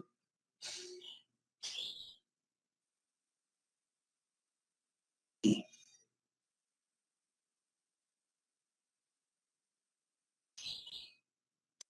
A ver, ¿pueden ver esto? Sí, ¿verdad? ¿Pueden ver esto?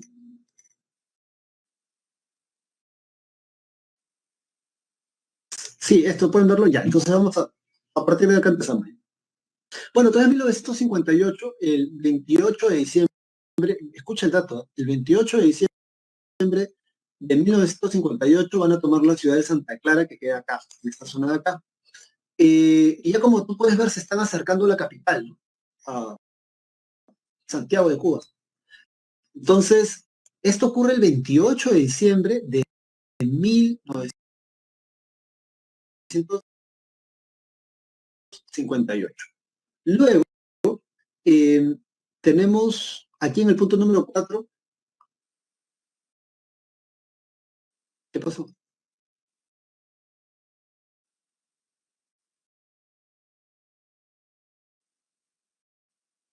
Ah, ¿por qué?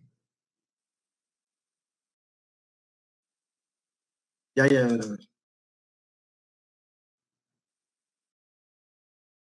Ya vamos a volver acá porque si no, no nos va a dar tiempo. Ya disculpen, quería mostrarles justamente esta parte porque aquí no sé, no me dice algo interesante, al menos para que ustedes puedan recordar. Bueno, a ver, en 1958 entonces, el 28 de diciembre van a llegar aquí, a esta zona de acá, que es la ciudad de Santa Clara. Ya están bastante cerca de la capital. Eh, y bueno, como dice en el punto número 5 acá, el 1 de enero de 1959 se da el triunfo, Castro y sus guerrillas están victoriosos. Ya, a ver, ¿qué cosa te explico? Días antes habían tomado la ciudad de Santa Clara. ¿Escuchas la fecha bien? 28 de diciembre de 1958. Fidel Castro y sus patas van a aprovechar la víspera de Año Nuevo, que es el 31 de diciembre de 1958, para tomar La Habana, la capital. Es muy inteligente, ¿no? Porque ya sabes que nosotros, los latino, hispano, indoamericanos, como te quieras definir, deberíamos decir americanos nada más, porque ya te he dicho, nosotros somos mayoría, no deberíamos de tener que aclarar eso, pero la cosa es que ya sabes cómo celebramos nosotros la Navidad y Año Nuevo, ¿sí o no? Haciendo bulla, tirando cerveza por el suelo, poniendo hasta reventar el pantalón, hasta quedar con una circunferencia en la cintura de 360 grados, y los cohetes, ¿verdad? Los cohetes, ¿sí o no? Desde los más pequeños hasta los más grandes, reventando cohetes, tirando bombardas y todo lo demás, ¿no? Ahora, Fidel Castro va a aprovechar ese día para tomar la Habana, la capital. 31 de diciembre de 1958. Vísperas de Año Nuevo, aprovechando el desmadre, ya sabes, de vísperas de Año Nuevo, mientras la gente está salseando, empiezan a caer a tiros para llegar a la Casa Rosada, que es como decir el Palacio de Gobierno acá en Perú. Y obviamente la gente sigue salseando porque dirá, ah, yo siento que está tirando balas al aire en el techo, ¿sí o no? ¿No pasa eso en tu distrito? Yo recuerdo que yo en San Juan del Oriente, es normal, ¿no? A veces en Año Nuevo sí sale mi vecino ahí, se me da con sus tiros al aire, ¿sí o no? Pues no normal, ¿no? Entonces, te van a pasar la voz a pocas cuadras de que ya los castristas lleguen, los revolucionarios de Castro lleguen a la Casa Rosada, le van a pasar la voz a Fulgencio Batista, le van a decir, oye, loco, gírate, porque ya está llegando Fidel Castro con su mancha, y se va a quitar, ¿eh? Muchos dicen que va a huir con 100 millones de dólares. Wow, 100 millones, no 100.000 dólares. 100.000 dólares es un paquito de ese tamaño, eso es poca cosa. 100 millones de dólares. Primero se va a ir a Santo Domingo y de ahí se va a ir a París, no sé, Fulgencio. Así aman estos nacionalistas a su país. Pero bueno, la cosa es que por eso dice aquí, ahora sí en la separata, que el 1 de enero se da el triunfo de la revolución de Castro, el triunfo de la revolución cubana de 1959. ¿No? Sino más, a las horas ya era año nuevo y ya habían ganado la revolución. Y bueno, y aquí viene otro dato que también tiene que ser, tienes que recordar ya. En 1961, y esto lo van a decir gente que ha estudiado este tema, eh, Fidel Castro en sus inicios, él, más bien su gobierno tenía un corte de tipo nacionalista. O sea, no es que él era comunista, como te decía tanto Ernesto Che Guevara, peleaba por la justicia social, o sea, coño, que no haya corrupción, que la gente pueda vivir más dignamente, ¿no? Eso no significa, o sea, pedir justicia social no significa ser de izquierda, significa tener sentido común, significa tener amor propio y amor por los demás. Pero lamentablemente Estados Unidos, el gobierno de ese entonces, liderado por John F. Kennedy, va a tildar a Castro de comunista. Es por esa razón que eh, aviones espía de la Unión Soviética van a tomar fotografías a unas bases paramilitares en Guatemala, si no me equivoco, o Paraguay. No, pero bueno, van a tomar estas fotos.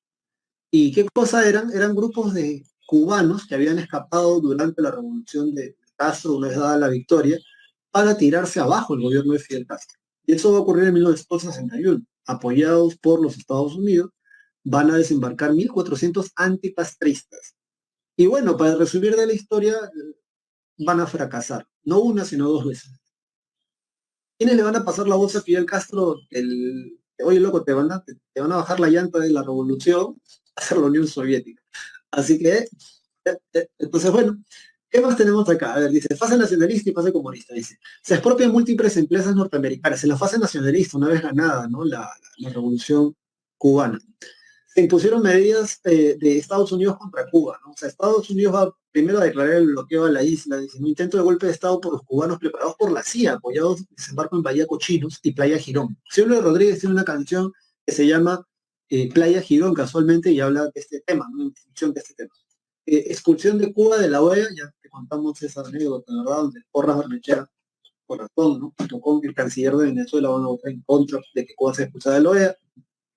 Luego dice Estados Unidos crea la Alianza para el Progreso, ya sabes, para justamente eso, para financiar reformas en América Latina y evitar la difusión del comunismo. O sea, nadie quiere escapar. Y se da el bloqueo comercial por los países pro-norteamericanos hacia Cuba. Bueno, dado todas estas cosas, finalmente Fidel Castro acepta la ayuda que le va a ofrecer la Unión Soviética.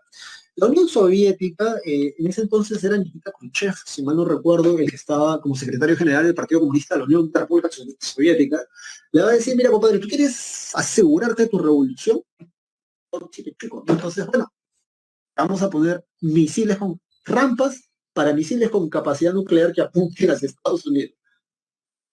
Miércoles. Así, ¿ya quién te va a querer? ¿Tú te imaginas eso? Un rollazo, fue un escándalo internacional. Hacia el mundo se va una tercera guerra mundial, porque va a ser la única vez donde casi Estados Unidos y la Unión Soviética se van a enfrentar. De hecho, se has visto X-Men Días del Futuro Pasado, así bien locazo, bien mainstream el título, ahí sale una escena, ¿no? Donde Magneto está, ¿no? Deteniendo unos barcos. Si te preguntas qué barco está deteniendo Magneto, son los barcos supuestamente de la Unión Soviética que iban a cruzar esa franja imaginaria que los Estados Unidos habían trazado, diciendo que cualquier barco que atraviese esa franja va a ser hundido por el ejército de los Estados Unidos. Entonces la gente estaba comiéndose las uñas porque, ya te voy a explicar por qué. Luego de esto, dice, ante la presión de los Estados Unidos, Cuba se alía a la Unión Soviética que compra sus materias primas como azúcar, checo, y se establecen los lazos comerciales. Pidieron a cambio una zona para establecer misiles, o sea, los soviéticos le van a pedir a los cubanos una zona para establecer misiles que amenazaban a Estados Unidos. Ello generó lo que se conoce en historia universal como la crisis de los misiles de 1962, que pudo desencadenar en una tercera guerra mundial o una nueva guerra. ¿Cuáles son las consecuencias de esto? Primero, implantación de un gobierno con total control de la población, apoyo a guerrillas y movimientos socialistas en África, Asia y América. Los cubanos se van a dar el lujo de mandar soldados o de apoyar a gente, guerrilleros, que también quieren buscar su independencia, que también quieran tirar para la izquierda, en África, aunque tú no lo creas, en Asia y en América. De hecho, Ernesto Che Guevara lo van a declarar ministro de Cultura, si no me equivoco, en Cuba. Guevara va a dejar a su familia allí, va a escribir una carta renunciando a ese cargo y se va a quitar a América del Sur, porque él decía que la revolución no había acabado. Y obviamente, imagínate, cuando él es argentino, él no viene a Perú porque el Perú en esos años ya estaba Velasco. Velasco, esa gente no cree en nadie. Ya sabes, Velasco es militar, de derecha, eso no se juntan con nadie, ni con Estados Unidos, con la Unión Soviética, ¿no?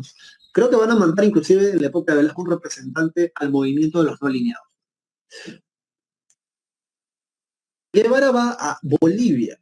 En Bolivia se hace pasar, se cambia de nombre, se cambia de look, y son los agentes de la CIA los que le van a decir al ejército boliviano o a las autoridades bolivianas que Guevara estaba en la Sierra Boliviana. Ellos no lo creían hasta que van a confirmarlo. La orden fue matarlo. Eh, Puedes ver documentales acerca de esto, de gente que estuvo presente en la captura o el asesinato de él. Eh, Uno de los soldados que estuvo presente va a contar años después que le van a decir, ¿no? A un soldado, ¿no? Le van a dar el arma, ¿no? Le van a decir, toma, tú mátalo.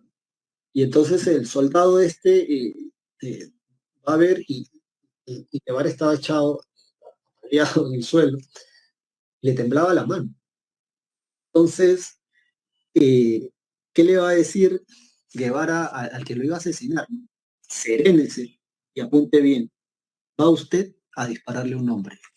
Todo eso, bueno, con eso pasaban a extinguir su nombre, me imagino, ¿no? Sin embargo, al morir, como suele pasar en la historia de estos tipos, ¿no? Que dan la vida por un ideal, ah, se va a volver un ícono para muchos adolescentes, para muchos jóvenes rebeldes, ¿no? Va a estar en polo. No saben quién es Guevara, pero ahí está en su polo, ¿no? Está en su polo y a veces su polo rastafalario, ¿no? Entonces, sí, sí, sí. Recuerdo mucho la anécdota, justamente viendo estos documentales de Guevara. Una de las profesoras contaba que, ya sabes, esos colegios pobres, ¿no? De la sierra andina, esos colegios que tienen dos paredes, medio techo, y dentro de ese recinto hay 4 o 5 salones de diferentes grados. Tercero de primaria, segundo de secundaria, cuarto de secundaria, quinto de secundaria. Y es así porque no pueden tener una continuidad, porque no llega gente tan lejos hasta allá, no hay profesores y tampoco los estudiantes pasan de año, tampoco todos van porque tienen que trabajar en el campo. A mí nadie me ha contado eso, yo lo he visto. Decían que cuando ya lo estaban persiguiendo a Guevara, él se mete, él se mete por uno de esos colegios, pues, ¿no? Se mete por la ventana y, y ve que la maestra con los niños estaba en un rincón del salón. Y entonces él mira la pizarra y sigue corriendo, ¿no? Pero antes de que salga de la habitación, él mira la pizarra de nuevo y ve que hay una palabra mal escrita. Agarra la tiza, borra, escribe bien la palabra y sigue corriendo de nuevo. Y eso es un mensaje poderoso, porque, ¿cómo decirlo? En palabras sencillas. Si has nacido pobre, como quien habla, no hay nada más poderoso que puedas hacer que estudiar.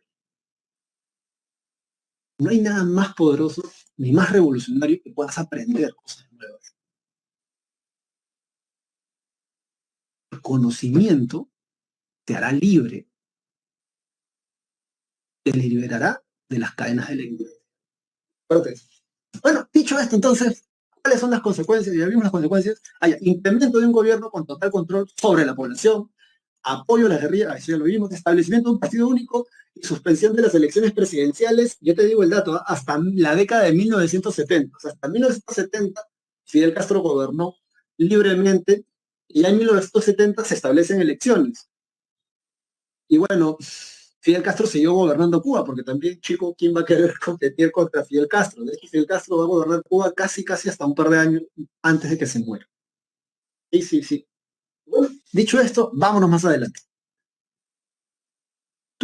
La Guerra Fría. Ya estamos aquí ya. Mira, mira acá este pelado, mira acá este sonriendo. Todos están sonriendo, ¿no? Nikita Khrushchev, John Fitzgerald Kennedy, ¿no? Secretario General de la Unión Soviética, presidente de los Estados Unidos. En el Congreso en Viena en 1961. Si no me equivoco, se habían reunido para hablar de Vietnam, si no me equivoco. Bueno, entonces, ¿qué dice acá? Fase de coexistencia pacífica. Vamos a ordenar esto. Turun, turun, turun, turun.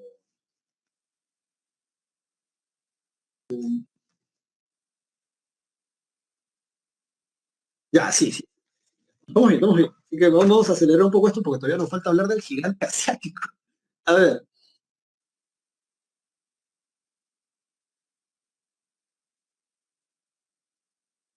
espérense. ¿Qué es esto? Es... Ya, yo te voy a leer lo que falta, ya, porque acá se ve que falta algo ahí. A ver, dice. La muerte de Stalin en 1953 y el desarrollo de la energía nuclear soviética fue aprovechada por el nuevo líder soviético Nikita Khrushchev, que va a gobernar entre 1956 y 1964. O sea, los soviéticos van a descubrir también cómo hacer uso de la energía nuclear y obviamente de la bomba atómica. Luego de esto dice, ¿quién llevaría a cabo, ¿no? Y aquí es donde se han comido eso, quien llevaría a cabo una política de coexistencia pacífica a nivel internacional con Estados Unidos?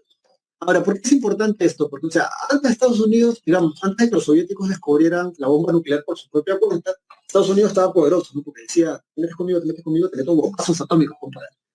Entonces, bueno, ¿no? Como que la gente estaba con perfil bajo, porque decía, no, ya sí, pero no, tú tienes, no, yo no tengo.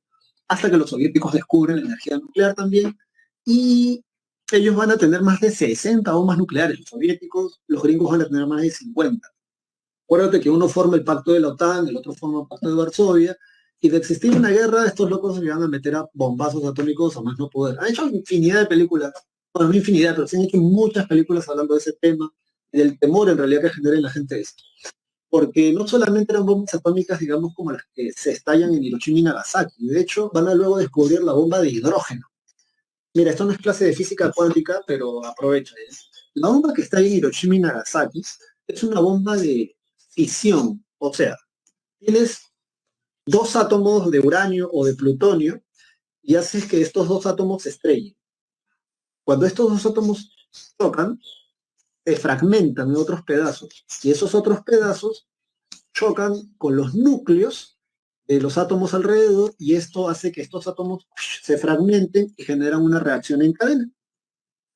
Esa es la bomba de fisión, pero algún físico loco, pilas inteligente, a lo Goku cuando se tiene que fusionar con Vegeta para que puedan derrotar a Majin Buu, dice, bueno, y si creamos una bomba que en vez de dividir los átomos, más bien los fusione, y bueno, recuerda, ¿cuál es el elemento químico más abundante del universo? Que también eso ha sido pregunta en San Marcos, pero no en historia, sino en la parte de química. Vamos a ver si aquí hay alguien que le guste la química. ¿Cuál es el elemento universal más abundante químico, ¿no? Muy bien, Omar Guerra Guamán, el hidrógeno. Jennifer Ivet, Marengo Sáenz, el hidrógeno. A base del hidrógeno está hecho creo que todo lo demás. Entonces crean la bomba H, la bomba de hidrógeno. Esta bomba, en vez de dividir los átomos, lo que hace es fusionarlos, ¿no? Y esa bomba era como que 30.000, 20.000 veces más potente que la bomba que está en Hiroshima y Nagasaki. Una locura. Y bueno, entonces justamente en ese contexto los soviéticos van a decir, mira, ¿sabes que yo también tengo bombas atómicas? Así que nos podemos llevar bien o nos podemos llevar mal. Yo prefiero llevarme bien contigo y bueno, eso es lo que vamos a llamar la fase de coexistencia pacífica, gracias a este pulso que hay entre estas dos superpotencias, porque ambos tienen ahora armas nucleares. Dicho esto, dice, entonces aquí, ¿no? La famosa frase, donde está acá, vamos a ver acá. Convivir, ¿no? Dice, dos sistemas podían convivir juntos sin destruirse, ¿no? Era la tolerancia entre regímenes diferentes, porque unos son capitalistas, otros son comunistas, se buscó así la distensión de la Guerra Fría, o sea, como que relajar un poco las cosas, ¿no? A pesar de que se produjeron algunos incidentes que pusieron en peligro esta coexistencia, como lo que sucedió en Berlín y Cuba. En Berlín por el muro de Berlín, en Cuba por la crisis de los misiles y el estallido de la guerra en Vietnam. Ya vamos para acá. Sí, ya, tenemos que sí, a ver, nos quedan como que 15 minutos nada más. Así que, Berlín se encontraba dividido en dos dentro del espacio soviético. Siendo, o sea, sí, claro, porque la capital es como que todo esto sea Alemania. Recuerda que Alemania va a ser dividida en dos, y si la capital estaba acá, la capital estaba aquí, en la izquierda, bueno, esto era la República Federal Alemana, y la capital Berlín también estaba dividida en dos, porque una parte la controlaban los aliados de derecha, que son Francia, Inglaterra, Estados Unidos, y la parte oriental, o sea, la izquierda, estaba controlada por la Unión Soviética. Eso es lo que estamos viendo ahora. Dice, siendo por ello un elemento de tensión permanente. El contraste de los niveles de vida de uno y otro lado de la ciudad se hizo evidente, y ello contribuyó a fomentar la fuga constante de Alemania del sector de la zona occidental hacia la zona occidental capitalista, situación que afectaba la imagen del comunismo. O sea, la gente que vivía en este lado, ¿no? En este lado oriental, se pasaba para el lado capitalista. ¿Por qué, compadre? Apesto, ¿por qué te vas para el otro lado? No te vayas. Me estás dando mala imagen, ¿no? Entonces, justamente por esa razón, dice, ¿no? Ante ello, el gobierno de la RDA, dirigido por Walter Ulbricht, con apoyo de Nikita Khrushchev, ordenó el 13 de agosto de 1961 la construcción de una alambrada de espinos, ladrillo y cemento que separaban zonas de la ciudad. El muro de Berlín se erigió como símbolo más característico de la Guerra Fría. Y este es el dato interesante. Y el muro de Berlín es el símbolo más característico de la Guerra Fría. ¿Qué podemos decir simbólicamente hablando cuando el muro caiga? Que es el fin de la Guerra Fría. Así que no te vayas a olvidar de eso, por favor, porque de hecho sí ha sido pregunta de San Marcos. La foto que tú tienes acá, la fotografía que tienes allí, es de Peter Fichte. Peter Fichte es el primer joven muerto, es el primer muerto, de hecho, tratando de cruzar ese muro de Berlín, ¿no? Ese muro que separaba la capital en dos, el 17 de agosto de 1962. Más de 260 personas se murieron tratando de cruzar ese muro. Es como que nos dividan nuestra amada capital de Lima por toda la ribera del río Rima, ¿no? Y un día te vayas, no sé, pues te vayas a Jesús María, vives acá en San Martín, ¿no? Y te vas a Jesús María, te vas a San Juan de Urigancho, cruzas el río, y cuando quieres volver hay un muro, porque el muro se construyó en un día, de la noche a la mañana, una locura. Entonces, bueno, este es el joven, ¿no? Y este es el tipo que le había disparado a este joven. 17 años tuvo, se escapó su amigo. Muchos dicen que Nino Bravo, el que canta libre, como el viento que recorre mi lamento y mi pesar, camino sin cesar detrás de la verdad, sabiendo que soy libre. Ya, esa canción se dice, se la dedica a este joven que murió, porque estuvo 2 horas pidiendo ayuda hasta que se murió desangrado. Nadie lo quería recoger, porque estos pensaban, estos son de la Alemania oriental comunista, pensaban que los capitalistas les iban a disparar, los capitalistas pensaban que los comunistas les iban a disparar, así que no lo movieron, porque justo para piñas el hombre le disparan, le cae una bala cerca a la columna vertebral y se queda en el medio. Nadie sabía quién lo iba a recoger. La imagen le dio la vuelta al mundo. Bueno, dicho esto, vámonos ahora entonces a esta parte de acá. La crisis de los misiles cubanos, ¿ya? Entonces, a ver, sí. Vamos a ver esto, dice.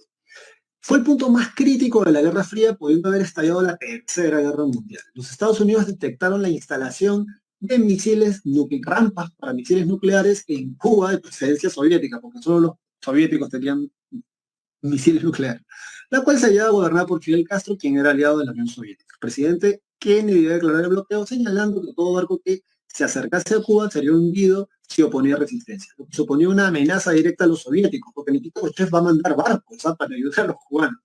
Sin embargo, a través de una especie de teléfono malogrado en realidad, tanto Khrushchev como Kennedy van a decidir dar marcha atrás. Khrushchev va a decir, ¿saben qué? Digan a los barcos que no crucen esta línea imaginaria puesta por Estados Unidos. Y Kennedy va a decir tampoco no los ataquen. Van a ordenar, dice, el regreso de los barcos, comprometiéndose a desarmar las bases soviéticas con misiles nucleares en Cuba, a cambio de que Estados Unidos no realice la invasión a la isla y retire los misiles nucleares instalados en Turquía contra la Unión Soviética. Claro, ¿no? O sea, si no te cuento esto, no lo entiendes. Eh, Cuando termina la Segunda Guerra Mundial, Estados Unidos pone misiles con capacidad nuclear o rampas para misiles con capacidad nuclear apuntando a la Unión Soviética. ¿Cuál era la base? Turquía, país de Turquía, que antes era territorio del Imperio Turco Otomano.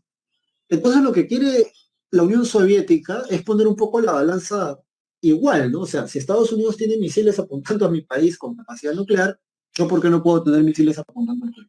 Entonces eso es lo que va a suceder. Y acá en esta caricatura, pulso entre Khrushchev versus Kennedy, ¿no? Cada uno, ¿no?, sentado sobre una bomba nuclear, una bomba de hidrógeno, ¿no es cierto? Y, ¿no?, ahí está viendo ahí quién pulsa primero el botón. Bueno, dicho esto, se va a dar entonces la guerra de Vietnam. Acuérdate, Vietnam va a ser dividida de Indochina. Y dice, ¿no?, en la conferencia de Ginebra queda dividido Vietnam en dos zonas. Se estableció la celebración de elecciones que debía reunificar Vietnam en un solo gobierno. Sí, en esa conferencia van a decir, bueno, libre autodeterminación de los pueblos. Si los vietnamitas quieren ser comunistas, que lo sean. Si quieren ser capitalistas, que lo sean.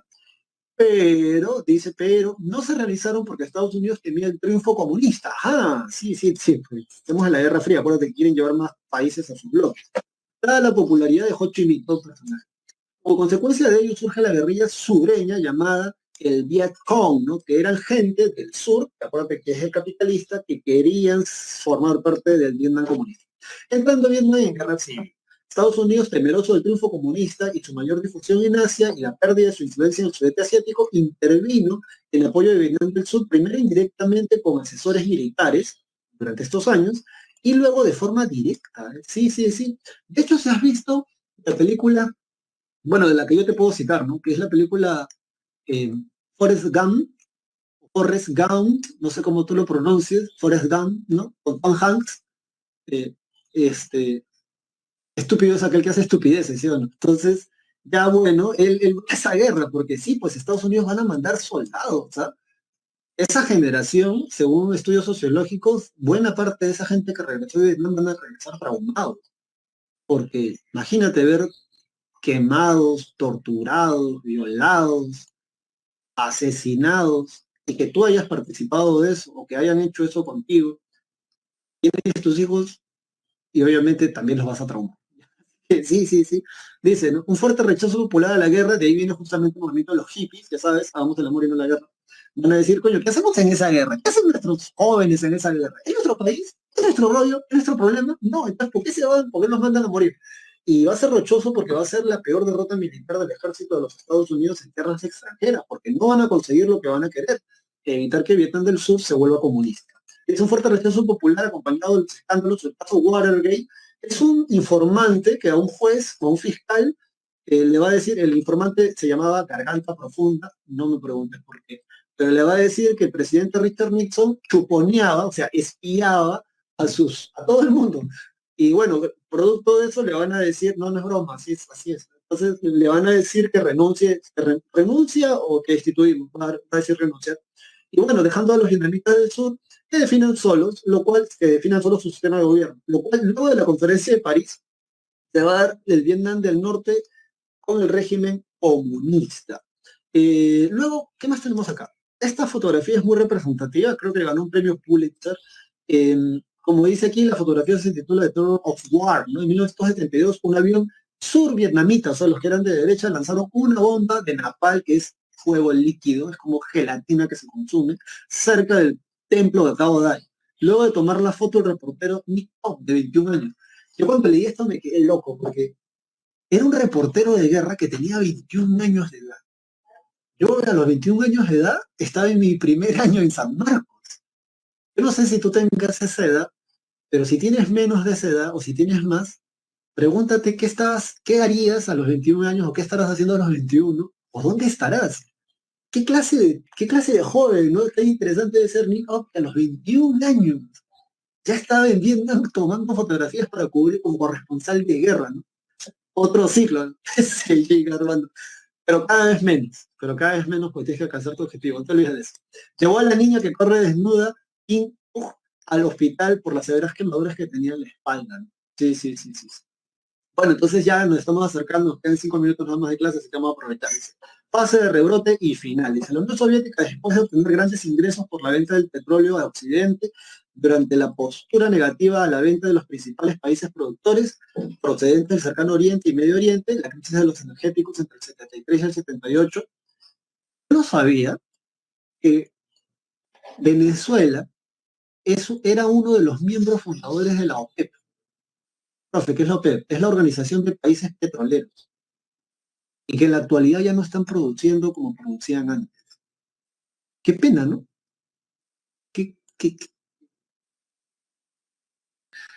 Ay, ay, ay. Bueno, entonces, ¿qué más? ¿Qué más dice? Vio un duro estancamiento en su economía que además ahora se veía golpeada por un fuerte endeudamiento y que además este se incrementó en los próximos años, al echar mano constante del endeudamiento para mantener los niveles de gasto de los años de bonanza. O sea, en un primer momento los planes quinquenales fueron bastante bien. Pero luego después, entre otras razones más, aparte de la corrupción, porque sí, no porque sean de izquierda o comunistas o socialistas, no es que no haya corrupción, porque hay algo que la gente no entiende. Una cosa es la ideología y otra cosa es el ser humano. Cuando no hay compromiso, cuando no se hace, cuando tú no haces tu labor, cuando yo no hago mi labor, cuando no acusamos a esa gente que está haciendo mal, o peor aún, cuando somos nosotros los que estamos haciendo las cosas mal, por mucho que tengas una buena ideología, o sea, no funciona. No funciona porque esta la aplica el ser humano. Entonces, la corrupción, sumado a esto, el gasto excesivo que tenían, porque se van a meter a carreras de todo. ¿Te acuerdas si has estudiado la clase hace 2 semanas atrás? Carrera espacial. Sí, o sea, todo chévere con mandar a gente al espacio, ¿no? Pero eso reduce el hambre, eso multiplica la comida, todo chévere con que tengas tus medallas de oro en las Olimpiadas. Pero o sea, ¿y cómo eso repercute, digamos, a nivel de la población? ¿Tienen acceso a mejor educación, mejor trabajo, etcétera? La carrera armamentística. La Unión Soviética va a gastar mucho dinero haciendo armas para una guerra que no se va a dar. Así que imagínate, están gastando dinero así a montón. Bueno, es entonces, aprovechando la coyuntura, el presidente de los Estados Unidos, Ronald Reagan, llevó a la práctica una postura agresiva, denominada la doctrina Reagan, contra la Unión Soviética, denominada por muchos como la Segunda Guerra Fría. La Unión Soviética se vio orillada a aceptar medidas económicas neoliberales. O sea, si aceptan medidas económicas neoliberales, compadre, ya no eres socialista, ¿sí o no? La influencia de Europa Oriental se vio severamente afectada. Este es Ronald Reagan con su famosa frase en el discurso eh, que dice, ¿no? Señor Gorbachev, abra usted esta puerta. Señor Gorbachev, derriba usted este muro, ¿no? Sí, en la puerta de Brandenburgo, ¿no? Esta es justamente el muro de Berlín para atrás. Esto está en la parte de la Alemania democrática y detrás está la Alemania comunista. Y bueno, en este mapa creo que se va a poder ver mejor esta idea que estamos tratando de explicar. Um, la reunificación alemana. Causas, desarrollo industrial y política de acercamiento a Oriente por la República Federal Alemana. La República Federal Alemana es la de derecha. Originalmente estaban divididos en 4 territorios, ¿sabes? Pero luego Estados Unidos les va a decir a estos compadres, loco, pero si tenemos el mismo sistema de gobierno, el mismo sistema político, el mismo sistema económico, ¿por qué vamos a hacer 3 territorios diferentes? Hagamos un solo país, la República Federal Alemana. Los soviéticos van a hacer lo propio, la República Democrática Alemana, pero como puedes ver acá, como puedes ver aquí, esto es Berlín, ¿ya? Y Berlín también estaba dividida. Hasta que, bueno, lo que va a suceder es que van a unificar todo esto. También se crea el muro de Berlín. Las reformas de Gorbachev también son unas causas, porque las reformas de Gorbachev son la perestroika y la glasnost. Eso está más adelante, ahorita te lo digo. Y el estancamiento y atraso de la República Democrática Alemana. Mira, la República Democrática Alemana vivía bajo el dinero y el apoyo que le daba la Unión Soviética. El problema está que cuando ya Gorbachev entra a gobernar, la Unión Soviética estaba en decadencia. Entonces ya no tenían plata para ellos, menos van a tener plata para apoyar a otros países. Y se supone que el país modelo a seguir después de la Unión Soviética era la República Democrática Alemana. Un rechazo. Bueno, las consecuencias es que finalmente, después de una protesta de los alemanes de la República Democrática Alemana, aprovechando la visita de Gorbachev por los 30 años o 39 años de la fundación de la República Democrática Alemana, van a decir, ¿saben qué? Queremos la reunificación. Y bueno, eso es lo que va a suceder. Se va a firmar luego el tratado conocido como Tratado 2+4. Por favor, no me vayas a decir 6, ¿no? Se llama Tratado 2+4 por lo siguiente. A ver, vamos a poner esto aquí, en este color. Son las 4 potencias vencedoras de la Segunda Guerra Mundial más las 2 Alemanias. Ya por eso se llama tratado, mejor con otro color, porque no se entiende. Por eso se llama Tratado 2+4. Y ya se nos acabó la clase, así que vamos a seguir para adelante porque tenemos que terminar esto, sí o sí. Se permitió la reunificación de Alemania, que significó la absorción de la débil RDA socialista por la económicamente poderosa RCA. Helmut Kohl fue el primer ministro de la Alemania reunificada. La gente se va a... Eran miembros del mismo país, ¿no? En Corea, ojalá y pase... Corea, ¿cómo será en Corea? Porque tienen divididos también. Bueno, ¿no? Y el muro de Berlín de 47 kilómetros de longitud que separaba Berlín Oriental del Occidental fue construido en Alemania Oriental en 1961 para impedir el éxodo de refugiados hacia la parte capitalista. Y bueno, ya nos queda esto, la desintegración de la Unión de República Socialista Soviética. Justo Gorbachev entra a gobernar, tiene un fuerte endeudamiento económico, deben plata, los movimientos nacionalistas, porque uno piensa que la Unión Soviética es Rusia, pero eso no es cierto. En realidad la Unión Soviética estaba conformada por más de 20 naciones, ¿no? Y acá las tienes. Entonces esta gente también ya se quería separar del Partido Comunista de la Unión Soviética y la decadencia por la corrupción del Partido Comunista de la Unión Soviética. Las reformas de Gorbachev, y esto quisiera que quede claro, él va a tratar de hacer estas reformas para sacar a la Unión Soviética de la crisis. Sin embargo, lo que van a hacer estas reformas es apuntalar la desintegración de la Unión Soviética, la desaparición. Objetivo, aquí está, es sacar a la Unión Soviética de la crisis. Ahora, ¿qué es la perestroika? Eso sí te lo puede preguntar la perestroika económicamente, o sea, la perestroika significa reformas en la economía para permitir las empresas privadas, industria privada, banca privada. Privatizaciones, por eso dicen, y si es así, entonces ya no son socialistas. Flexibilización laboral y no control monetario ni de precios, subsidios. Y la glasnost es la libertad de información. cuando los rusos o la gente de la Unión Soviética pudo acceder a documentación que antes no podían acceder gracias a la Glasnost, se descubrieron escándalos de corrupción rochosos, rochosos, rochosos. Mira esa cara de poker face que tiene aquí el secretario general de la Unión Soviética, Mikhail Gorbachev. Bueno, hizo las reformas y aceptó a la Unión Soviética y en realidad terminó acelerando el proceso de desintegración. En el fin, se van a separar en 1991 Lituania, Letonia, Estonia, se van a separar de la Unión Soviética y sus miembros deciden la desintegración de la misma en el acuerdo de Minsk, ¿ya? En el acuerdo de Minsk. La comunidad de estados independientes, luego la CDI, va a durar, o sea, se va a crear después del acuerdo de Minsk la comunidad de estados independientes hasta 1963. ¿Cuáles son las consecuencias de esto?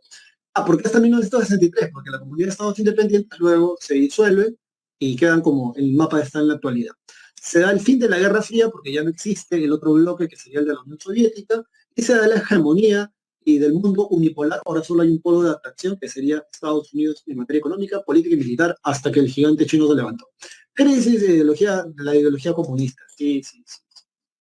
Y bueno, posguerra fría y el nuevo orden mundial y ya con eso ya nos estamos acercando, ya tenemos que terminar. Te paso la encuesta porque sí, ya se terminó, ya el tutor me pidió un saludo para acá, no lo vimos la semana pasada. Espero que se encuentre bien. Y ahí, de eso te lo paso aquí, entonces yo aquí voy terminando esto. Posguerra fría y el nuevo orden mundial. A ver. ¿Qué podemos decir de eso? Bueno, se da el repliegue del socialismo y se produce la hegemonía del liberalismo de los Estados Unidos. ¿Bien?